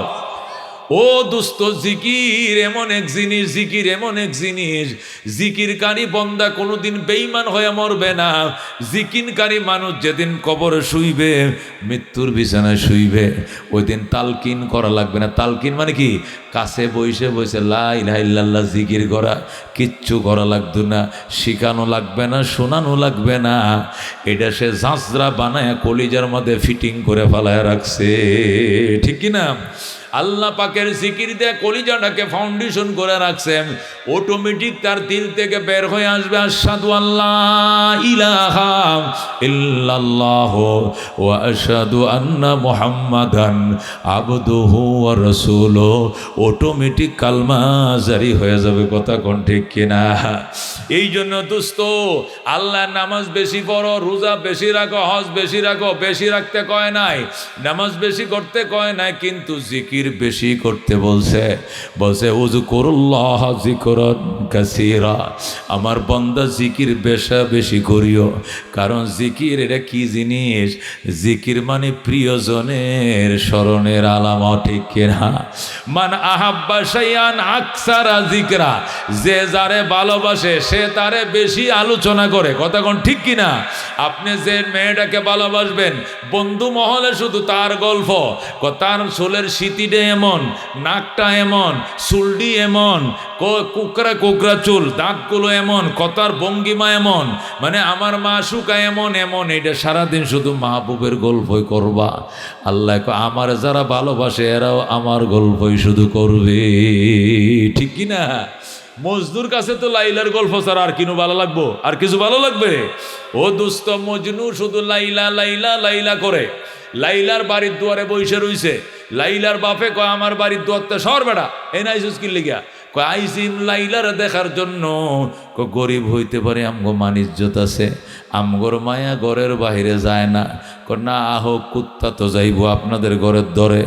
যখন লাইলা বাট্টা মাড্ডা ফ্যানডা খোয়ায়া যখন ফ্যানডা কুকুর দিব, তখন সে কুকুরের দিকে ছায়া থাকবো, কুকুর তার দিকে ছায়া থাকবো। এই কুকুরটা যখন বের হয়ে যায় তখন আমি সালাম জানাবো। এমন পাগল ছিল। লাইলারে কুকুরে দেখছে, কুকুরে মজনু দেখছে, এই কুত্তারে মজনু সালাম জানায়। যেরকম আল্লাহু আকবার। কেমন পাগল! পাগল কাকে বলে? মজনুর বাপে মজনুরে লয়ে গেছে বাইতুল্লাহ, যায় কয় মজনুরে আল্লাহর ঘর তোয়াফ কইরা খোদার ঘরের গিলাপ ধরে যে নিয়ত করে আল্লাহ এই নিয়তটাই পূরণ করে। সুতরাং তুই নিয়ত কর, আল্লাহ আমার অন্তর থেকে লাইলার নামটা মুচ্ছা দাও। তুই মুনাজাত কর। মজনু আল্লাহর ঘরের গিলাফে ধরছে, ধরে কো আল্লাহুম্মা ইন্নী তুবতু মিন কুল্লিল মাসি ওয়ালাকিন আন হুব্বে লাইলা লা আতুবু। আল্লাহ মজনু জীবনে যত পাপ করছে, বাপ দাদা 14 গোষ্ঠী সব পাপ তুমি মাফ করে দাও, কিন্তু লাইলার মহব্বত থেকে আমি মাফ চাইতে পারবো না, পারবো না, পারবো না। তার বাপে কো আল্লাহর ঘরের গিলাপ ধরে কো আল্লাহ জীবনে লাইলার নাম নিমু না, লাইলার নাম আমার অন্তর থেকে মুইচা ফালাও। মজনু কয় সব নাম মুছতে পারি, কিন্তু লাইলার নাম আমি বলতে পারবো না। একে বলে মহব্বত। দুস্তরে আইসে দেশে, আসার পরে কয় কি খবর মজনুর বাপ, তোমার ছেলে কি লাইলার নাম বলছে? কয় হে এটা হেনে যায়, এই কথাই কয়। আল্লাহর ঘরে যায় শুধু লাইলার কথায় কয়। কত হলে একটা কাজ করো। কয় কি কাজ? মজনুরে চিড়িয়াখানায় লইয়া যাও, যাইয়া 2টা টিকিট করবা 10 টাকা করে, ঢাকা চিড়িয়াখানা। সেখানে 10 টাকা টিকিট, ছেলে 10 টাকা আর তার বাবা। মজনু মজদুর বাবা টিকিট করে চিড়িয়াখানা দেখবা। ওই বাঘের খাঁচাতে দেখা শুরু করবা, সিংহ পর্যন্ত, জেব্রা দেখবা, জিরাফ দেখবা, হিয়াল দেখবা, বান্ধ যাইব।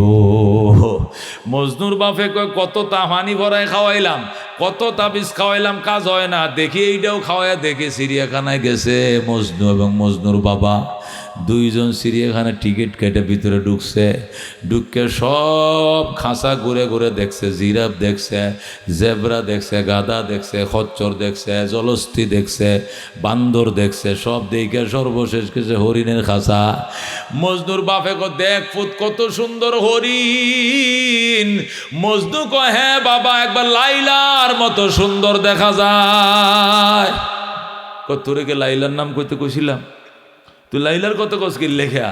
মজনু কো বিল্লাহি আদবিয়াতু আলকায়ে কুল্লালানা আলাইলা ইয়া মিন কুন্না আমলাইলি মিনাল বাশারি।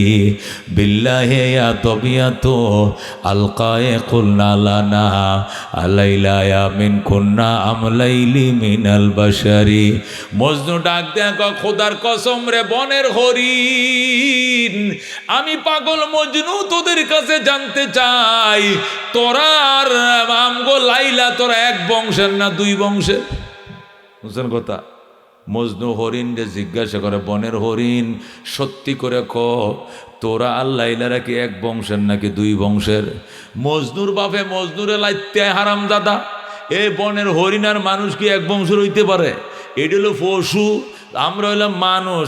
এক হয় কেমনে কয়, একবার লাইলার মতো সুন্দর দেখা যায়, লাইলার মতো সুন্দর দেখা যায়।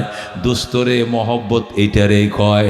আল্লাহ কয় আমার যারা মহব্বত করে, ওয়াল্লাযীনা আমানু আশাদ্দু হুব্বাল লিল্লাহ, যারা প্রকৃত ঈমানদার এরা আমি নবীকে সিরিয়াস ভালোবাসে, আমি আল্লাহকে সিরিয়াস ভালোবাসে। কথা কোন ঠিক কিনা? ওয়াল্লাযীনা আমানু আশাদ্দু হুব্বাল লিল্লাহ, যারা প্রকৃত ঈমানদার এরা আল্লাহকে সিরিয়াস ভালোবাসে। দুস্তরে আল্লাহর নামের জিকির তারা ছাড়া থাকতে পারে না। ইসহাক সাহেব রহমতুল্লাহ আলাই রাত্রিবেলায় গর্তয়া পলাইছে, কই গেছে নদীর ঘাটে নাই। কুতুবখানাও নাই, মাদ্রাসাও নাই, মসজিদেও নাই, বাথরুমে নাই, কই গেছে হুজুর? হঠাৎ করে শোনা যায় বাঁশঝোপের তলে, ওই বাঁশ গাছের তলে বইসে কাঁদতেছে আমার প্রাণ পাখি রে, আমার কালো ময়না রে, একদিন তো যাইবার ময়না উড়িয়া, একদিন তো যাইবার ময়না ছাড়িয়া। ছেলে মেয়েরা পাশে বসে কান্দিবে পাগলের বেশে, পড়বে তারা আল্লাহর কোরআন খুলিয়া। আমার প্রাণ পাখি রে, আমার কালো ময়না রে, একদিন তো যাইবার ময়না উড়িয়া। বড় বাড়ি বড় গড়া, কিছুই না তোমার, অন্ধকার কবরে রইবা পড়িয়া। আমার প্রাণ পাখি রে, আমার কালো ময়না রে, একদিন তো যাইবার ময়না উড়িয়া। এ দুস্থ এমন ডাকা ডাকতে শুরু করছে, মুরিদান বক্ত কুলডায় যে আব্বাজানকে খাতে নিয়ে রওনা করছে। পিছলায় পড়ে যায়, পিছলায় পড়ে যায়, আবার কোলে ওঠে, আবার পড়ে যায়। তোরা আমার এটা ইকানিস না, আমার কানতে দে, আমার মাওলারে আমার ডাকতে দে, মাওলার সঙ্গে কথা বলতে দে। মুরিদান ডাকো, আব্বাজান ফুসমাইশা শীত, গুরুস্থান অন্ধকার আমা বৈশার, আপনার কি জঙ্গলের মধ্যে ভয় লাগে না? আল্লাহর কান্দে কবরের আযাব, মানুষ যদি দেখি তো কবরের আযাব, মানুষ যদি দেখি তো গরবারি সারিয়ায় জংলায় তাকিত, গরবারি ছারিয়ায় জংলায় তাকিত। এ দুস্থ এমন ভাবে কাঁদতেছে, তারপরেও ছেলেরা জোর করে বাড়িতে নিয়ে গেছে, জোর জবরদস্তি করে বাড়িতে নিয়া। এরপরে ওই কুতুবখানার মধ্যে আব্বাজান এখানে যায় নামাজ আছে, নামাজ পড়ো, কান্দ। তুমি কেন গো বাজারের তলে বইসা কান্দ? আল্লাহর ওলি গো ভাজান, কান্দার জন্য তো জায়গা লাগে, পরিবেশ লাগে, সব জায়গায় চোখে পানি আসে না রে ভাজান। গুরুস্থানে গেলে এমনি চোখ দিয়ে পানি আসে। আমার বড় ভাই এখানে শুইছে, ও আমাকেও এখানে শুইতে হবে। এখন তো যেদিক খুশি সেদিক যায়, যেদিন ওই ঘরের ভিতরে ঢুকাইব দরজা জানালা সব আটকাইয়া দিব, সারাদিন চিল্লাইলেও কেউ শুনবে না। ও দুস্থ, ওই কবরে কেমনে থাকব, কেমনে থাকবো রে দোস্ত সেই খবরে? ওই চিন্তাটা একটু যদি কর, মওলার জিকির অটোমেটিক আসবে, স্মরণ আসবে মরণের কথা। আল্লাহর ওই কুতুবখানার মধ্যে বইসা 2 রাকাত নামাজ পড়ে যায়, নামাজের মধ্যে কয় ফজলুল করিম আমারে আনলে কেন, আমারে কবরস্থানে রাখলে না কেন? আমি ওখানে তো কাঁদতেছিলাম।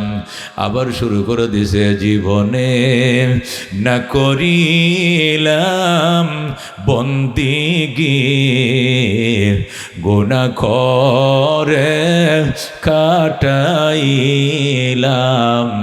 জিন্দেগি, গুনাহ করে কাটাইলাম জিন্দেগি। তওবা করে আবার তওবা ভাঙ্গিলাম, অবশেষে খাঁটি তওবা করিলাম, অবশেষে খাঁটি তওবা বা করিলাম, তুমি যদি মাফ না করো আল্লাহ বান্দারে, বলো তোমার বান্দা যা বেকার কাছে। তুমি যদি মাপ না করো আল্লাহ হাসরে, বলো তোমার বান্দার কি উপায় হবে। কবরে সরো আরো আল্লাহ মিজানে, কবর সরো আরো আল্লাহ মিজানে, মাফ করিয়া দিয়েন গো আল্লাহ নিজ গুণে, পার করিয়া দিয়েন গো মাওলা নিজ গুণে। বাবা নাই যার, মাও নাই যার সংসারে, বাবা নাই যার, মাও নাই যার সংসারে, দুঃখ কষ্ট দিও না গো কবরে। এ দোস্ত এটাই মরণ। আল্লাহ নবী সাল্লাল্লাহু আলাইহি সাল্লাম কো উম্মত রে শোন, উপর দিয়ে যত লেফ কাম হবে না, ভিতরে কাম করো। ইন্না হাযিল কুলুবা তাসদাউ কামা ইয়াসদাউল হাদিদু ইযা আসাবাহুল মা। এ অন্তরে মোর্চা পড়ে, লোহার মধ্যে পানি লাগলে যেরকম মোর্চা ধরে, অন্তরে লাগলে পানি, গুনাহ লাগলে মোর্চা ধরে। সাহাবায়ে কেরাম বলেন, ইয়া রাসূলুল্লাহ, হাবিবাল্লাহ, লোহার মোর্চা দূর করার জন্য রেত আছে, রেত দিয়ে ঘষা দিলে পরিষ্কার হয়ে যায়, কিন্তু অন্তরের ময়লা পরিষ্কার করার উপায় কি? নবী ডাক দেখো সাহাবীরা রে, দুইটা রেত তুমি ইউজ করবা। এক নম্বর রেত হলো কাসরাতু যিকরিল মাউত। সুবহানাল্লাহ।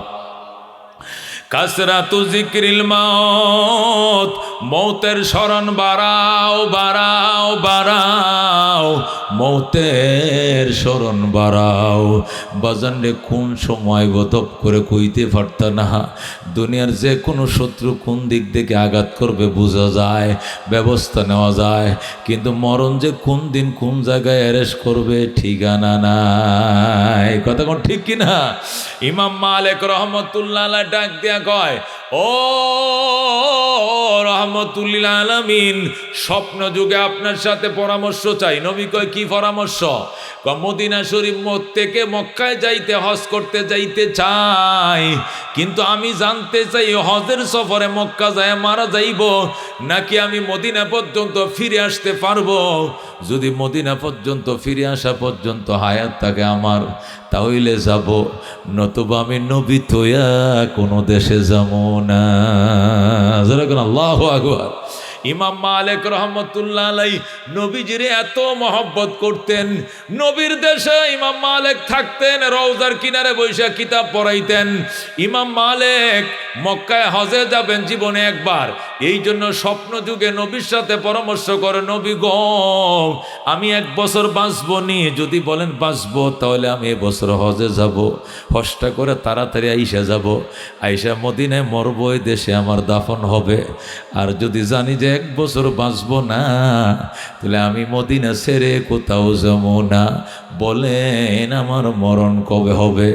যেই মাত্র এই প্রশ্নটা নবীকে স্বপ্ন যুগে করছে, সাথে সাথে আল্লাহ নবী মুখটা মলিন করে দিছে, মলিন করে চেহারাটা আরেক দিকে ফিরাইয়া ইমাম মালিকের নবী 5টা আঙ্গুল দেখাইছে। কটা আঙ্গুল দেখাইছে? পাঁচটা আঙ্গুল দেখায় আর নবী মিলাই গেছে, নবী নাই, হারায় গেছে। ইমাম মালিকের ঘুম ভাঙছে। ইমাম মালিক কয় কি দেখলাম কি দেখলাম, পাঁচটা আঙ্গুল দেখাইছে। আমি কি 5 বছর বাঁচবো, নাকি 5 মাস বাঁচবো, নাকি 5 সপ্তাহ বাঁচবো, নাকি 5 দিন বাঁচবো, নাকি 5 ঘন্টা বাঁচবো? নবী কি বুঝাইছে আমি তো কিছুই বুঝলাম না। আল্লাহু আকবার। ওই দেশের মধ্যে সবচেয়ে বড় আল্লাহু আকবার কি ছিলেন? ওই স্বপ্নের ব্যাখ্যা জানতেন। ওই ইমাম সাহেবের কাছে স্বপ্নের ব্যাখ্যার জন্য পাঠাইছে। ওই জায়গার শ্রেষ্ঠ স্বপ্নের ব্যাখ্যা দাতার কাছে ইমাম মালিক লোক পাঠাইছে, অথবা নিজেই গেছে, যায় বলছে ভাই আপনি পৃথিবীর মধ্যে খ্যাতি সম্পন্ন স্বপ্নের ব্যাখ্যাকারক, আপনার কাছে জানতেছে আমি স্বপ্ন দেখছি নবীরে। আমি প্রশ্ন করছি, নবী উত্তর না দিয়ে আমার 5টা আঙ্গুল দেখাইছে, আমি কি দেখলাম? আল্লাহু আকবার। ওই আলেম ডাক দেখ ইমাম মালিক, তোমারে 5টা আঙ্গুল দেখায় আর নবী বুঝাইছে 5টা জিনিসের এলেম আল্লাহ ছাড়া কেউ জানে না। যেরকম আল্লাহু আকবার। 5টা জিনিসের এলেম একমাত্র কে জানে? আল্লাহ।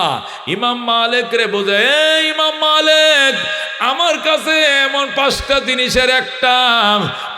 জিনিসের একটা জিনিস হইল মত কবে হবে, মরণ কোথায় হবে। ইন্নাল্লাহা ইনদাহু ইলমুস সাআ ওয়া ইউনাজ্জিলুল গায়সা ওয়া ইয়ালামু মা ফিল আরহাম ওয়া মা তাদরি নাফসুম মাযা তাকসিবু গাদাম ওয়া মা তাদরি নাফসুম বিআইয়ি আরদিন তামুত ইন্নাল্লাহা আলীমুন কাদির। বলেন আল্লাহু আকবার। ইমাম মালিক ডাক দিয়া, ও বন্ধু, ওই মুফাসসির বলতেছি ইমাম মালিক, আল্লাহ নবী তোমারে 5টা আঙ্গুল দেখাইছে, মানে আল্লাহ নবী বুঝাইছে 5টা জিনিসের এলেম একমাত্র আল্লাহ জানে, আর কেউ জানে না। তার মানে একটা হলো ইন্নাল্লাহ ইনদাহু ইলমুস সাআ, কিয়ামত কবে হবে এটা আমার আল্লাহ বাদে কেউ জানে না। কথা ঠিক কিনা? ওয়া ইউনাজ্জিলুল গায়সা, বৃষ্টি কবে হবে, কোথায় হবে, কিবারে হবে এটা কে জানে? আল্লাহ জানেন। ওয়া ইয়ালামু মা ফিল আরহাম, মায়ের রেহেমের ভিতরে বাচ্চা আসবে কি আসবে না, আল্লাহ আমারে সন্তান দিবে কি দিবে না, কয়টা ছেলে হবে কয়টা মেয়ে হবে, ছেলে হবে না মেয়ে হবে নাকি হবেই না, এই সংবাদ আমার আল্লাহ ছাড়া কেউ জানে না। কথা ঠিক কিনা?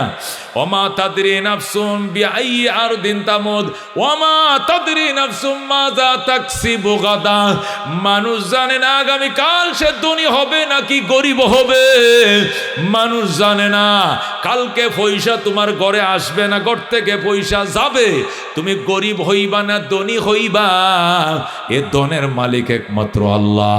আল্লাহ ভালো জানে ধন দেওয়ার মালিক কেউ নয়, একমাত্র কে? ওমা তাদরি বিআইয়ি আরদিন তামুত।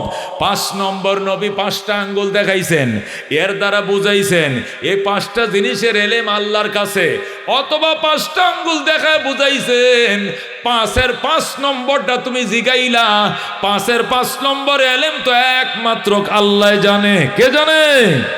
আল্লাহ জানে। ওমা তাদরি নাফসুম বিআইয়ি আরদিন তামুত। আল্লাহ কোরআনে বলেন কোনো মানুষ জানে না, কোনো ব্যক্তি জানে না কোথায় মারা যাবে, কেউ জানে না বাজান কোথায় মারা যাবে, কেমনে মারা যাবে, কোথায় মারা যাবে কেউ জানে না। বোঝা গেল দোস্ত মরণ বড় কঠিন।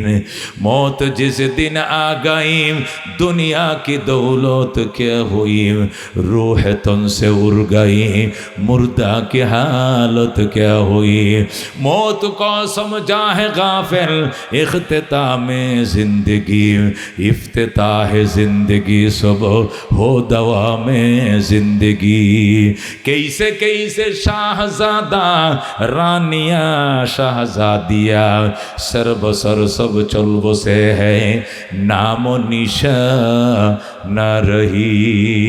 কত বড় রাজা রাজকন্যা রাজপুত্র ছাত্ররা দুনিয়া থেকে চলে গেছে, এদের নিশানাও পর্যন্ত দুনিয়াতে নাই, একে বলে মরণ।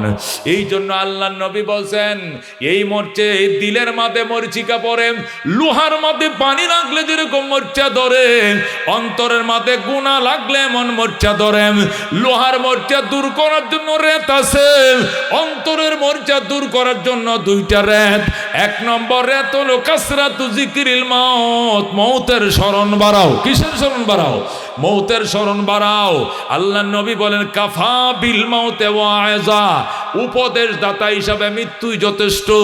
একটা মানুষ যদি মনে প্রাণে বিশ্বাস করে আমাকে মরতেই হবে, আমাকে এই দুনিয়াতে থাকতে দিবে না, না না দন্তের নাকার না, আমার বাবা নাই, আমার মা নাই, আমার শ্বশুর নাই, আমার শাশুড়ি নাই, আমার দাদা নাই, দাদি নাই, নানা শ্বশুর নানি শ্বশুরি কত আদর করতো, কেউ নাই। আমার সন্তানও একদিন বলবে আমার বাবা নাই। কথা কোন ঠিক কিনা? থাকবা কই দুস্থ, কই থাকবা ডাইনেও মাটি, বামেও মাটি, সামনেও মাটি, পিছনেও মাটি, উপরেও মাটি, নিচে মাটির বিছানা। ভালো করে আটকাইছি দরজা, ভাগ্যা যাইতে পারবা না। কথা কোন ঠিক কিনা? এই জন্য দুস্থ রমজান মাস আইতেছে, আমল বাড়াও, আমল সে জিন্দগি বনতি হে, জন্নত ভি জাহান্নাম ভি, এ খাক আপনে ফিতরত মে নানারি হে ননুরি। আমল দ্বারা জীবন গঠিত হয়, জান্নাত কামায় মানুষ আমল দিয়া, জাহান্নামে যায় মানুষ খারাপ আমলের কারণে। আমল ছাড়া রেহাই নাই, আমল ছাড়া কেউ কাউরে পার করতে পারবে না। দুস্থ রে দুস্থ, হযরতে ফাতেমা রাদিয়াল্লাহু তাআলা আনহাকে নবী ডাক দেয়া, ফাতেমা আনকিজি নাফসাকা মিনান নার, ফাতেমা নিজের জীবনটাকে জাহান্নাম থেকে বাঁচাইও। ইন্নী, আমি নবী তোমাকে লাউগনি আনকা মিনাল্লাহ শাইয়া, আমি নবী তুমি ফাতেমারে বাঁচাইতে পারবো না। কথা কোন ঠিক কিনা? হযরতে ফাতেমা রাদিয়াল্লাহু তাআলা আনহু যেদিন মারা যাবেন, উনি আলীকে বলছেন, আলী আমি দুনিয়ার থেকে চলে যাব। আলী কয়, তুমি কেমনে বুঝলা চলে যাইবা? মানুষ কবে মরে কেউ জানে না। ফাতেমা কয়, আমারে আমার আব্বায় জানায় দিয়ে গেছে। কয় কেমনে? আমার বাবায় বলছে আমার কানে কানে, বাবার এন্তেকালের সমানে সমান 6 মাসের মাথায় আমার মরণ হবে। আজকে রাত্রে 6 মাস কমপ্লিট হইছে, সুতরাং আজকে রাতের কোনো বেলায় আমি মারা যাব। আমার বাবা রবিবার দিবা কত, সোমবার দিন মারা গেছিল, আজকে সোমবার আমিও মারা যাব। হয়ে গেছে 6 মাস, একটি দিন দেরি হবে না, আমার বাবায় বইলা গেছে। এই জন্য আলী আমারে মাফ করে দিও, আলী আমারে ক্ষমা করে দিও, আলী গো আমারে ক্ষমা করে দিও, তোমার খেদমত আমি করতে পারি না। আমার হাসান হুসেন রে দেখে রাইখো, আমি গেলাম। এটি কইতে কইতে ফাতেমা চলে যায়। বিদায় বেলায় গো, আলী গো আমার মৃত্যুর সংবাদ মক্কার মদিনার কেউ রে কইও না, মদিনার কাউকে জানায়ও না। রাতের অন্ধকারে তুমি নিজে আমারে গোসল দিবা, আমার পরনের কাপড় দেয়া দাফন করবা, আর আমার হাসান হুসেনকে বুঝায় রাইখো, আমার কবরটার মধ্যে পুরাতন গাছের পাতালতা ছিঁড়ে রাইখো, উষা বানায় না কবর। কবরটা দেখেও যেন কেউ বুঝতে না পারে ফাতেমার কবর কোনটা, নীরবে আমার দাফন করিও।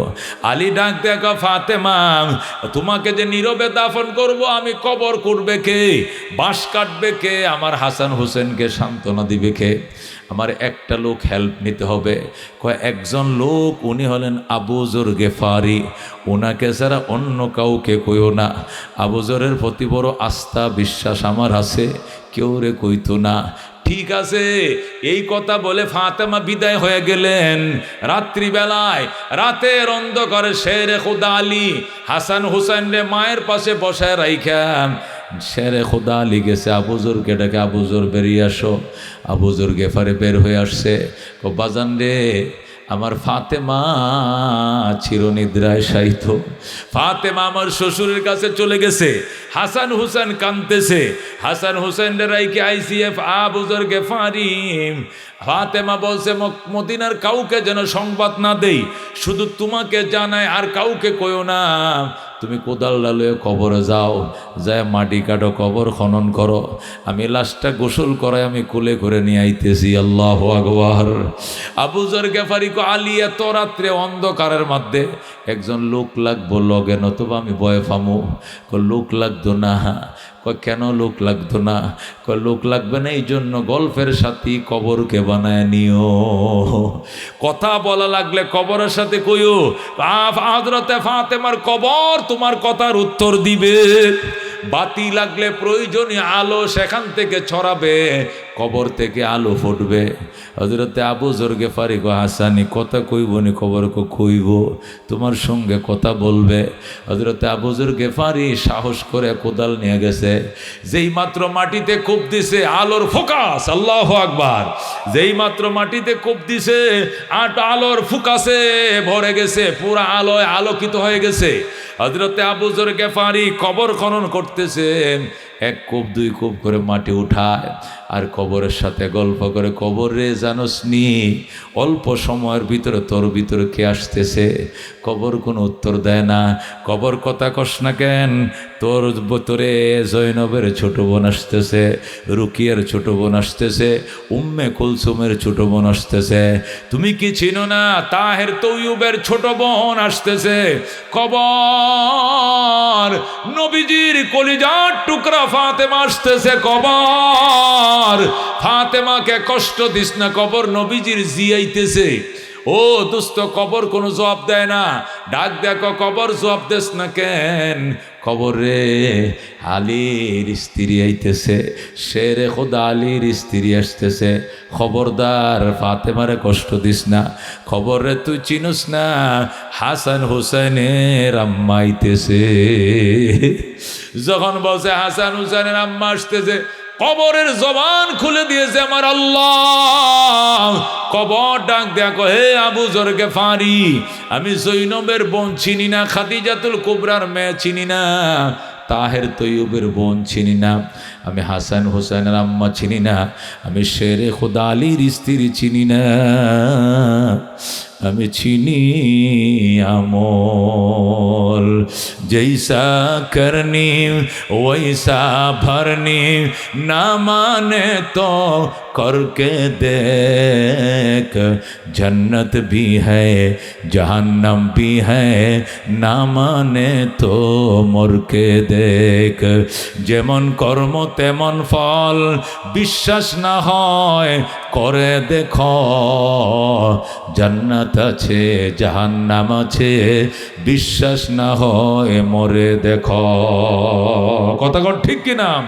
ওরে দোস্ত, কবর জবাব দিতে যা আবু যর গেফারি শোন, ফাতেমা চিনি না, নবী নন্দিনী চিনি না, আলীর স্ত্রী চিনি না, হাসান হুসেনের মা চিনি না, আমি চিনি আমল। আমল আমল সে জিন্দগি বনতি হে, जन्नत भी जहन्नम भी, ये खाक अपने फितरत में न नारी है न नूरी। এই জন্য দোস্ত, দুনিয়াতে রেফারেন্স দিয়ে পার হওয়া যায়। আপনি কে আমি কে, আওয়ামী লীগ আওয়ামী লীগ, আপনি কে আমি কে বিএমপি বিএমপি, আপনি কে লাঙ্গল জাতীয় পার্টি। দল ক্ষমতায় গেলে 1000 জন গোদারা পার হয়, পয়সা লাগে না। 1000 জন চা খাইলেও পয়সা লাগে না দল ক্ষমতায়। কথা কোন ঠিক কিনা? একজনের রেফারেন্স দিয়ে 10 জন খায়। কিন্তু ইমান আমল এমন জিনিস, সেখানে কোনো রেফারেন্স চলবে না, নিজেরটা নিজে লয়ে লাইনে দাঁড়াইতে হবে, ঠিক কিনা? হযরত আসিয়া, ফেরাউনের স্ত্রী আসিয়া, 14 গোষ্ঠী বেঈমান, শুধু নিজে ঈমান আনছে। আমানতু বিরব্বি হারুন ওয়া মূসা, মূসা হারুনের রবের উপর ঈমান আনলাম। দুস্তরে ফেরাউন দুশ্মন হয়ে গেল, গোটা মিশর দুশ্মন হয়ে গেল, গোটা ফেরাউন গোষ্ঠী কিপ্তিরা দুশ্মন হয়ে গেল। আসিয়ারে আটকাইছে ফেরাউন। ডাক দেখো আসিয়া, হাতে পায়ে বাঁধছি, আমারে রব বলো। কয় মাইরালেও হবে না, কাইটা দিলেও হবে না। কয় কেন? কয় আমি আল্লাহ ছাড়া অন্য কাউকে রব মানি না, মানি না, মানি না। আল্লাহু আকবার। ফেরাউন কেমনে মানাইতে হয় জানি, কেমনে মানাইতে হয়। দোতলার থেকে টান্নে হেসরা নিচে নামাইছে, কাপড় চোপড় খুইলে উলঙ্গ করে ফেলছে। আসিয়া হাত পাও দিয়ে চুপচাপ হয়ে বসে রইছে। তারপরও ফেরাউনের উপরে ইমান আনে নাই। ফেরাউন দোতলার থেকে অর্ডার দেওয়া, হামন, ও আমার মন্ত্রী হামন, আসিয়ার জন্য গাছের দুই পাশে দুইটা গাছ কোপ, দুই পাশে দুইটা গাছ গাড়াইয়া দুইটা হাত টান দিয়ে নে, ফেরাগের সাথে কি কর, ফেরাগ মার। দুই হাতের তালার মধ্যে ফেরাগ বানাও, দুই পায়ের তালায় মধ্যে ফেরাগ মারো, লজ্জাস্থানের মধ্যে ফেরাগ মারো। নাউজুবিল্লাহ।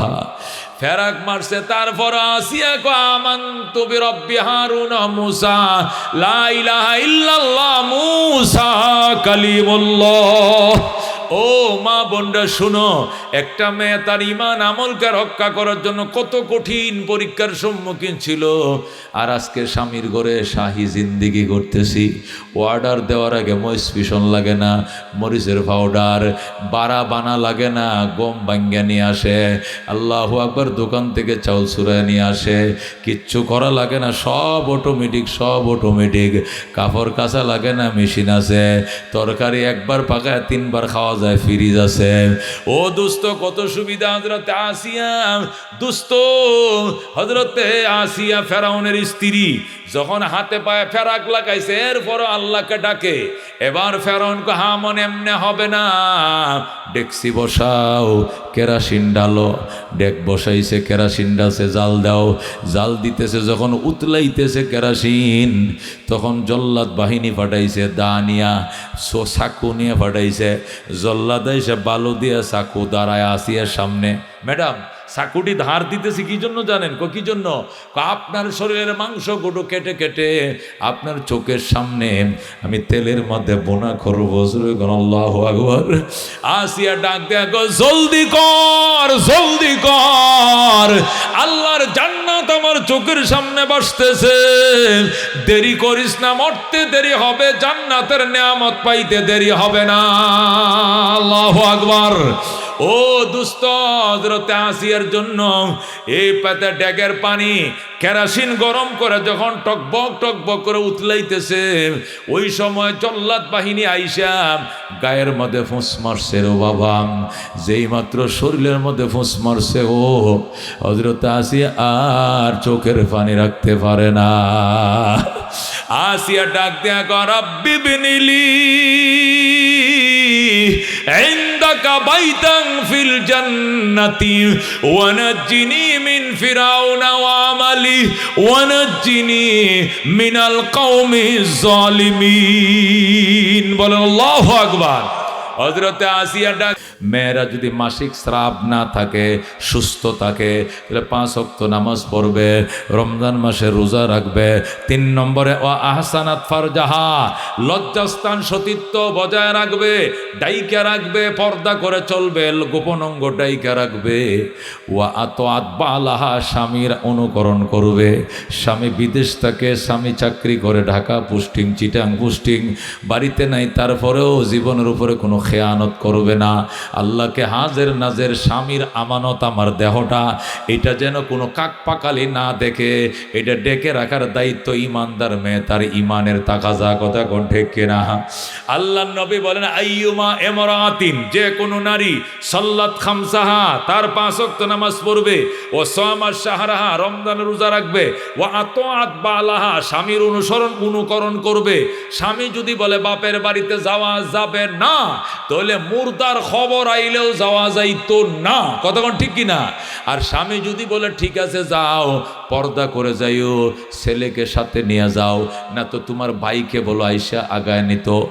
মাহারাম সাথে থাকলে যাবে, মাহারাম সাথে না থাকলে ফরজ হজ তোমার যাওয়া লাগবে না, বদলি হজ করাইবা। কথা কোন ঠিক কিনা? এ দোস্ত, এই মেয়েদের জন্য একদম সহজ, ইসলামটা সহজ।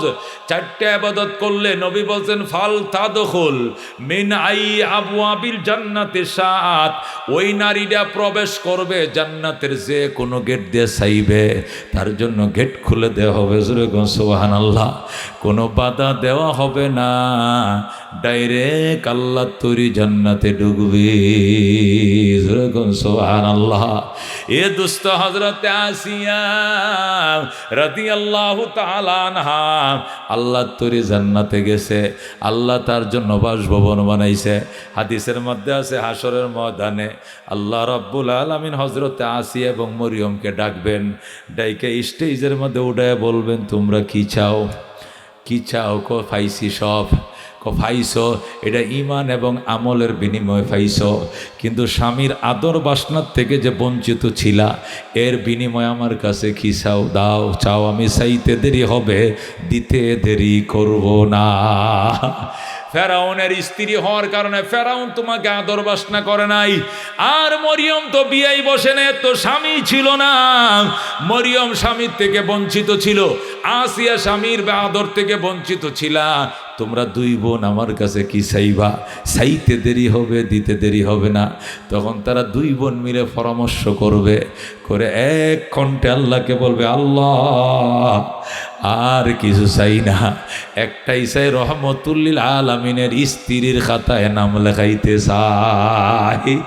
আল্লাহ আপনার ওকালতিতে জান্নাতে আল্লাহ রহমতুল্লিল আলামিনের সাথে আমরা দুই বোনকে বিয়ে দিয়ে দেন। আল্লাহু আকবার।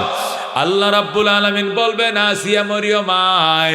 হযরতে আসিয়া মরিয়মকে আনবেন, দুলাইন সাজাবে, সুন্দর শাড়ি পরাবে, বউ সাজাবে, সাজায়া আল্লাহ নিজে ওকালতি করে তার বন্ধুর সাথে বিয়ে দিয়ে দিবেন। বলেন আল্লাহু আকবার। এই জন্য দুস্থ আমার মা বোনদেরকে বলতে চাই, ও মা, হযরতে আসিয়া গভীর রাত্রে উঠা আল্লাহ দরবারে কান্ত, আশায় আশায় জনম গেল খুদাম, আশায় আশায় জনম গেল, সাইলা না ফিরিয়া।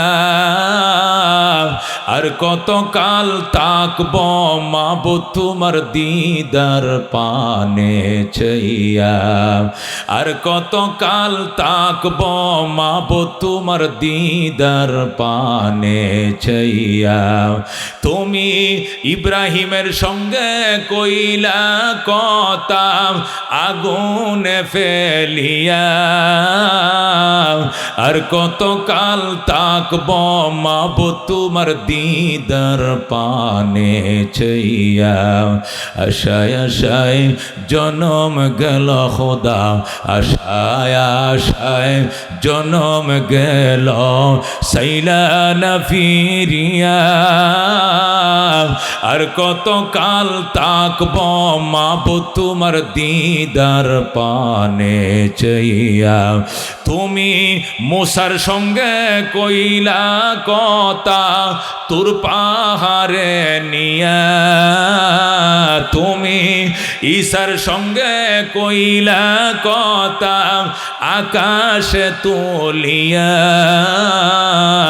তুমি ইউসুফের সঙ্গে কইলা কথা কুয়াতে ফেলিয়া। আর কত কাল তাকব মাবো তোমার দিদার পানে চাইয়া।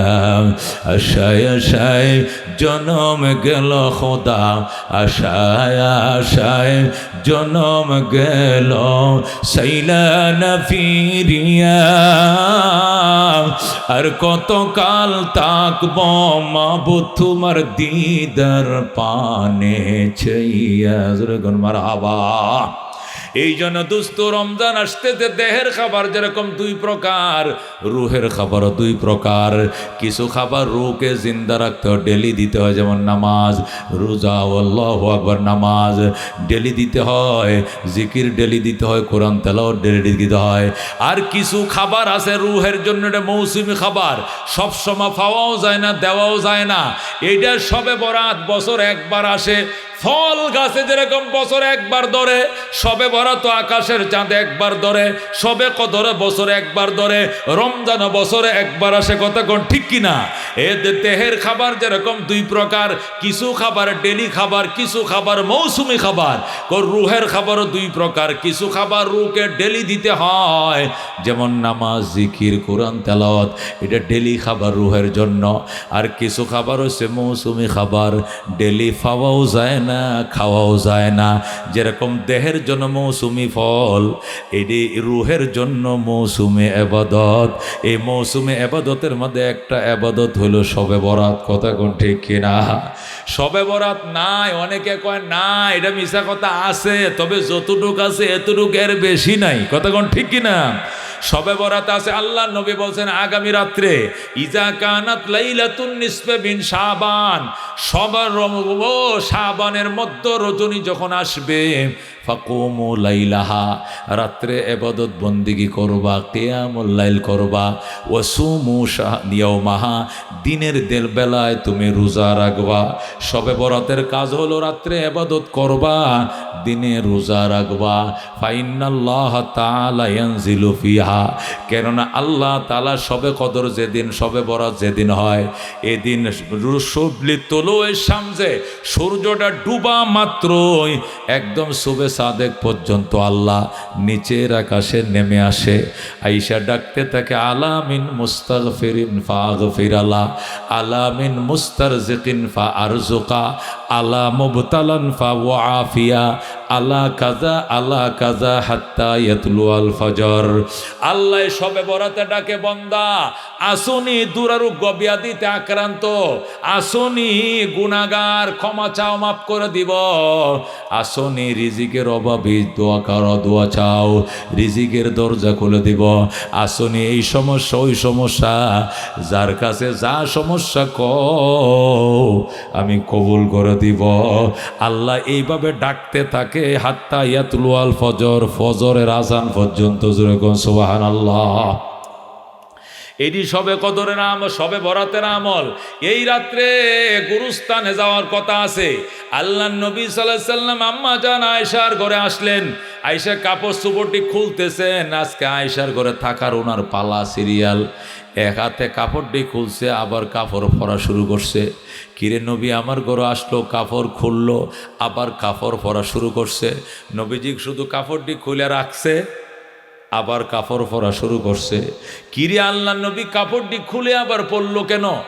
এরপরে রসুল চলে গেছে। আম্মা জান আয়েশা বলে, আমি তো মানুষ, আমার যেহেতু আরো 10টা সতীন আছে, এই জন্য আমার টেনশন ঢুকছে। হায়, আমার আসার ব্যবহারে নবী কষ্ট পাইছে, এই জন্য অন্য কোনো সতীনের ঘরে চলে যাচ্ছে। এই জন্য আমি একে একে সব সতীনের ঘরে গেলাম, কিন্তু নবীর আমি কোনো ঘরেই পাইলাম না। কিরে নবী কই গেল? হঠাৎ করে শুনি জান্নাতুল বকি গুরুস্থান থেকে কান্নার শব্দ শোনা যায়। দৌড়ায় গেলাম, যায় বললাম, ইয়া রাসূলুল্লাহ, হাবিব আল্লাহ, আমাকে মাফ করে দেন, আমার উপরে আপনি কষ্ট পাইছেন। আমি তো আপনার প্রতি বজ্জন হয়ে গেছিলাম, খারাপ ধারণা আনছিলাম। আমি মনে করছিলাম আমার ঘর থেকে অন্য সতীনের ঘরে চলে যাবেন, কিন্তু সেটা সত্য হয় নাই। আমার ধারণা ভুল, আমার মাফ করে দেন। নবী ডাক দেখো, আয়েশা যাও, মাফ করে দিলাম। এভাবে ধারণা, আন্দাজে, অনুমান করে কারো উপরে ধারণা করা ঠিক না। আয়েশা, আমার স্ত্রীদেরকে ডাইকা দাও, আজকে লাইলাতুন নিসফে মিন শাবান চলছে।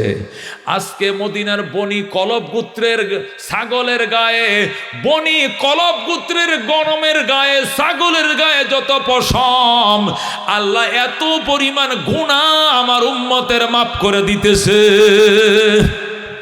মদিনার মাঝে বনু কলব গোত্ররা ছাগল বেশি ফালে। বনি কলব একটা গোত্র আছে, এরার কাজ হলো ছাগল ফালা। এক এক এলাকার এক এক কাম।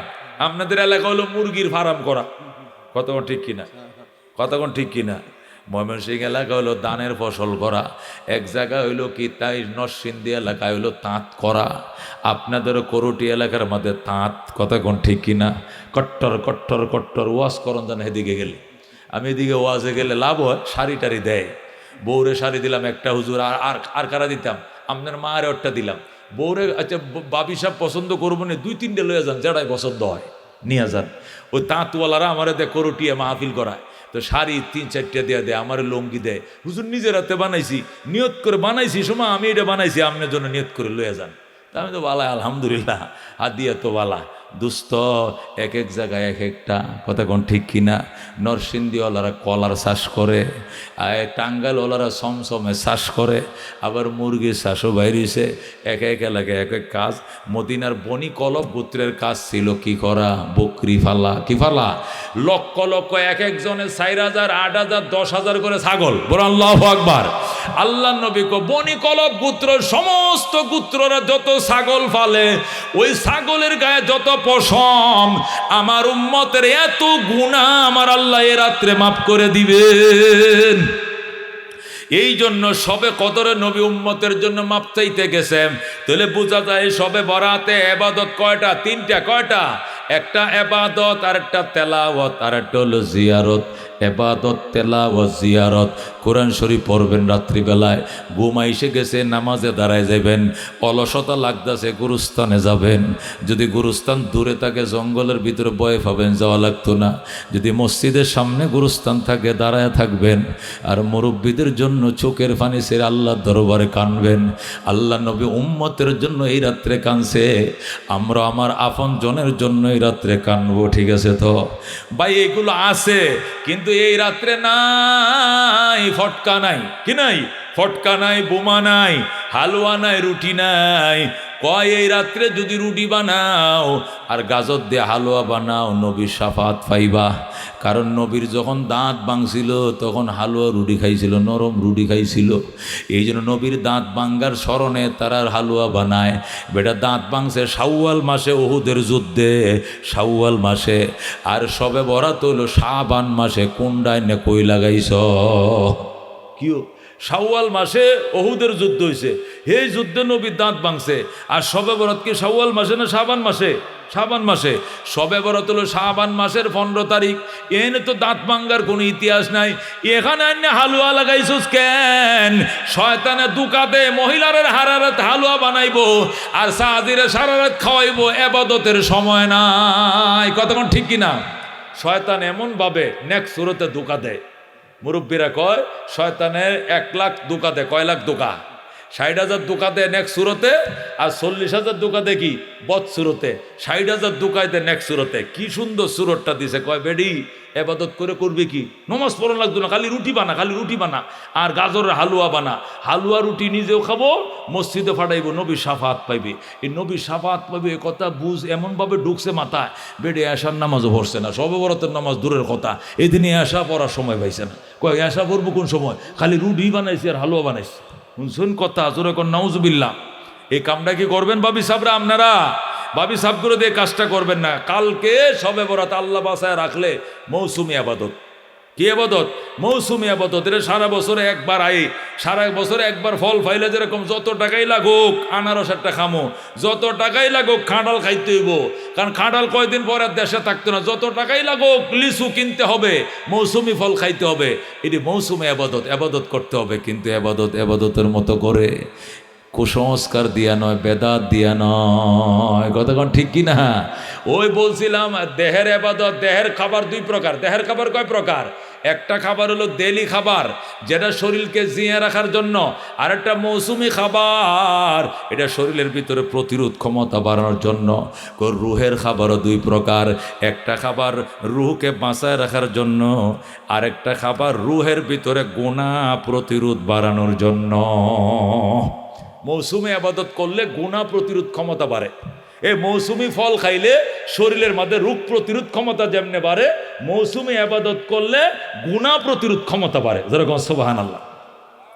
এই জন্য নবী বলছে, কেউ যদি রমজান মাসে 30টা রোজা রাখে, এরপরে শাওয়ালের আর কয়টা রোজা? 6টা রোজা রাখে, তাহলে সারা বছর রোজা রাখার ফাওয়ার সে পাবে, ফাওয়ার পাবে। এটা কেমনে? কেমনে?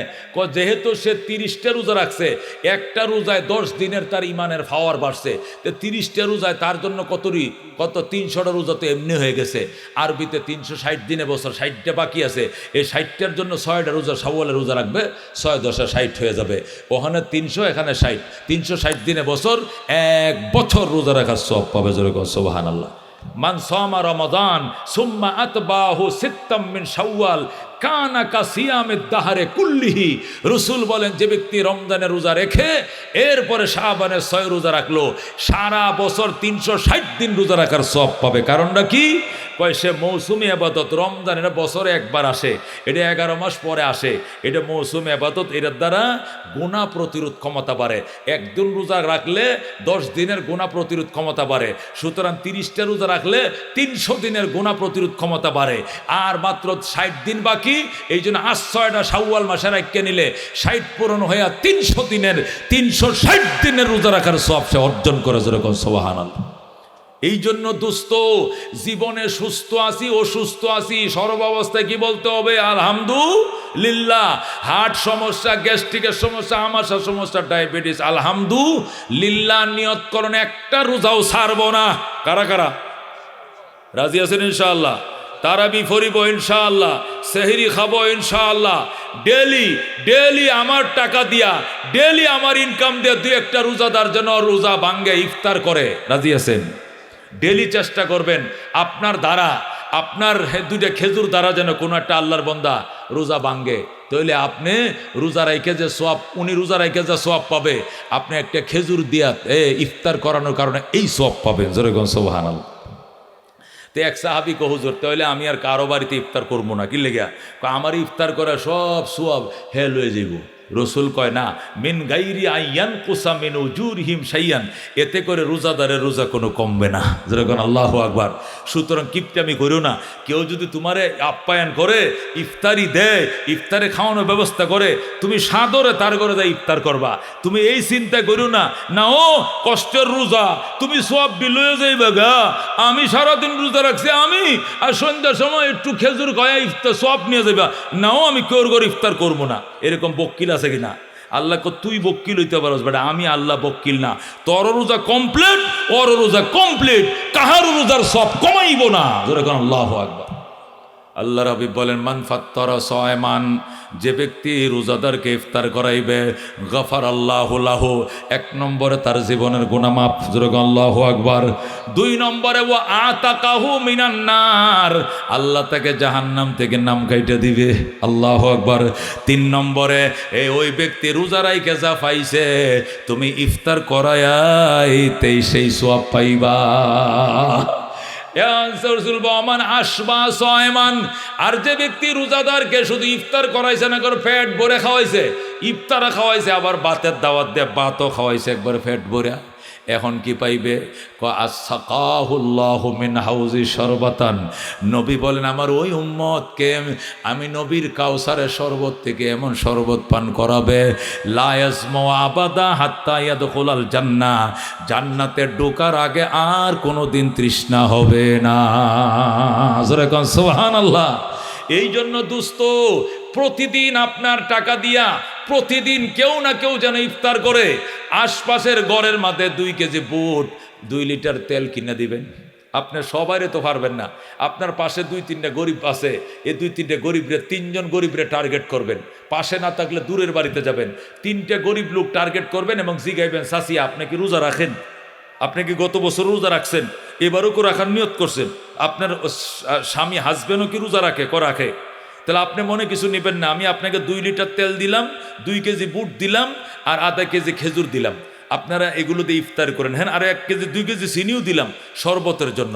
মনে কিছু নিয়েন না, আমার গিফট সামগ্রীটা আপনি রাখেন, এটা গিফটের জাকাতের টাকা দেই নাই আমি, এটা হাদিয়া হিসাবে দিছি, আপনি খেতে পারেন। 3টা লোক টার্গেট করেন ডেলি, একটা ফ্যামিলিতে 3টা লোকরে টার্গেট করে 3টা ফ্যামিলিকে 3 কেজি চিনি দেন, 3 কেজি খেজুর দেন, 3 কেজি বুট দেন, 2 লিটার 3টা তেলের বোতল দেন। আল্লাহু আকবার। জান্নাত কিনে লাইছেন। জোরে কোন আল্লাহু আকবার। মুসলমান, এটা ইচ্ছা করলে কি কঠিন? এটা কঠিন কিছু নয়। মসজিদের জন্য বাজেট করবেন, যে আমাদের মসজিদে ইমাম সাহেব, মুয়াজ্জিন সাহেব, এলাকার মুরব্বীরা এখানে ইফতার করে, আমি ডেলি এখানে 100 টাকা দেব। মানে আমি 30 দিনে 3000 টাকা বাজেট করছি, আমি গরিব মানুষ, আমি 3000 টাকা বাজেট করে ইমাম সাহেবরে দিয়ে দেন, হুজুর আল্লাহকে হাজির নাজির করে আমি আপনাকে দিলাম, আপনি আমার টাকাটা একদিনে খরচ করবেন না, ডেলি এখান থেকে 100 টাকা ঢুকাবেন, ঢুকাইয়া পেঁয়াজি কিনেন, বেগুনি কিনেন, মুড়ি কিনেন, যা কিনেন, ডেলি 100 টাকা আমার থেকে নেবেন। আরও অনেকে দিছে, এটি মিশাইয়া ইফতার সংগ্রহ করে আপনারা খাবেন। 3000 টাকা দিয়ে তো 30 কোটি টাকা সওয়াব পাবেন। জোরে কোন সুবহানাল্লাহ। এই জন্য দুন্য ও দুম ওহুয়া শাহরুল সবর ওহুয়া শাহরুল মোয়াসাত। নবী বলছেন ওহুয়া শাহরুল মোয়াসাত, এ গমখারি কা মহিনা হ্যায়, এ গমখারি কা মহিনা হ্যায়, এটি সহনশীলতার মাস, দুঃখী মানুষের খোঁজখবর নেওয়ার মাস। দোস্ত, এই মাস আমাদের মাথার উপরে ছায়া দিবে। আর মাত্র 16 দিন পরেই 17 দিনের মাথায় আমাদের তারাবি শুরু হবে। আল্লাহ যেন এই 30টা রোজা রাখার তৌফিক দেয়, 30টা তারাবি ফরজ তৌফিক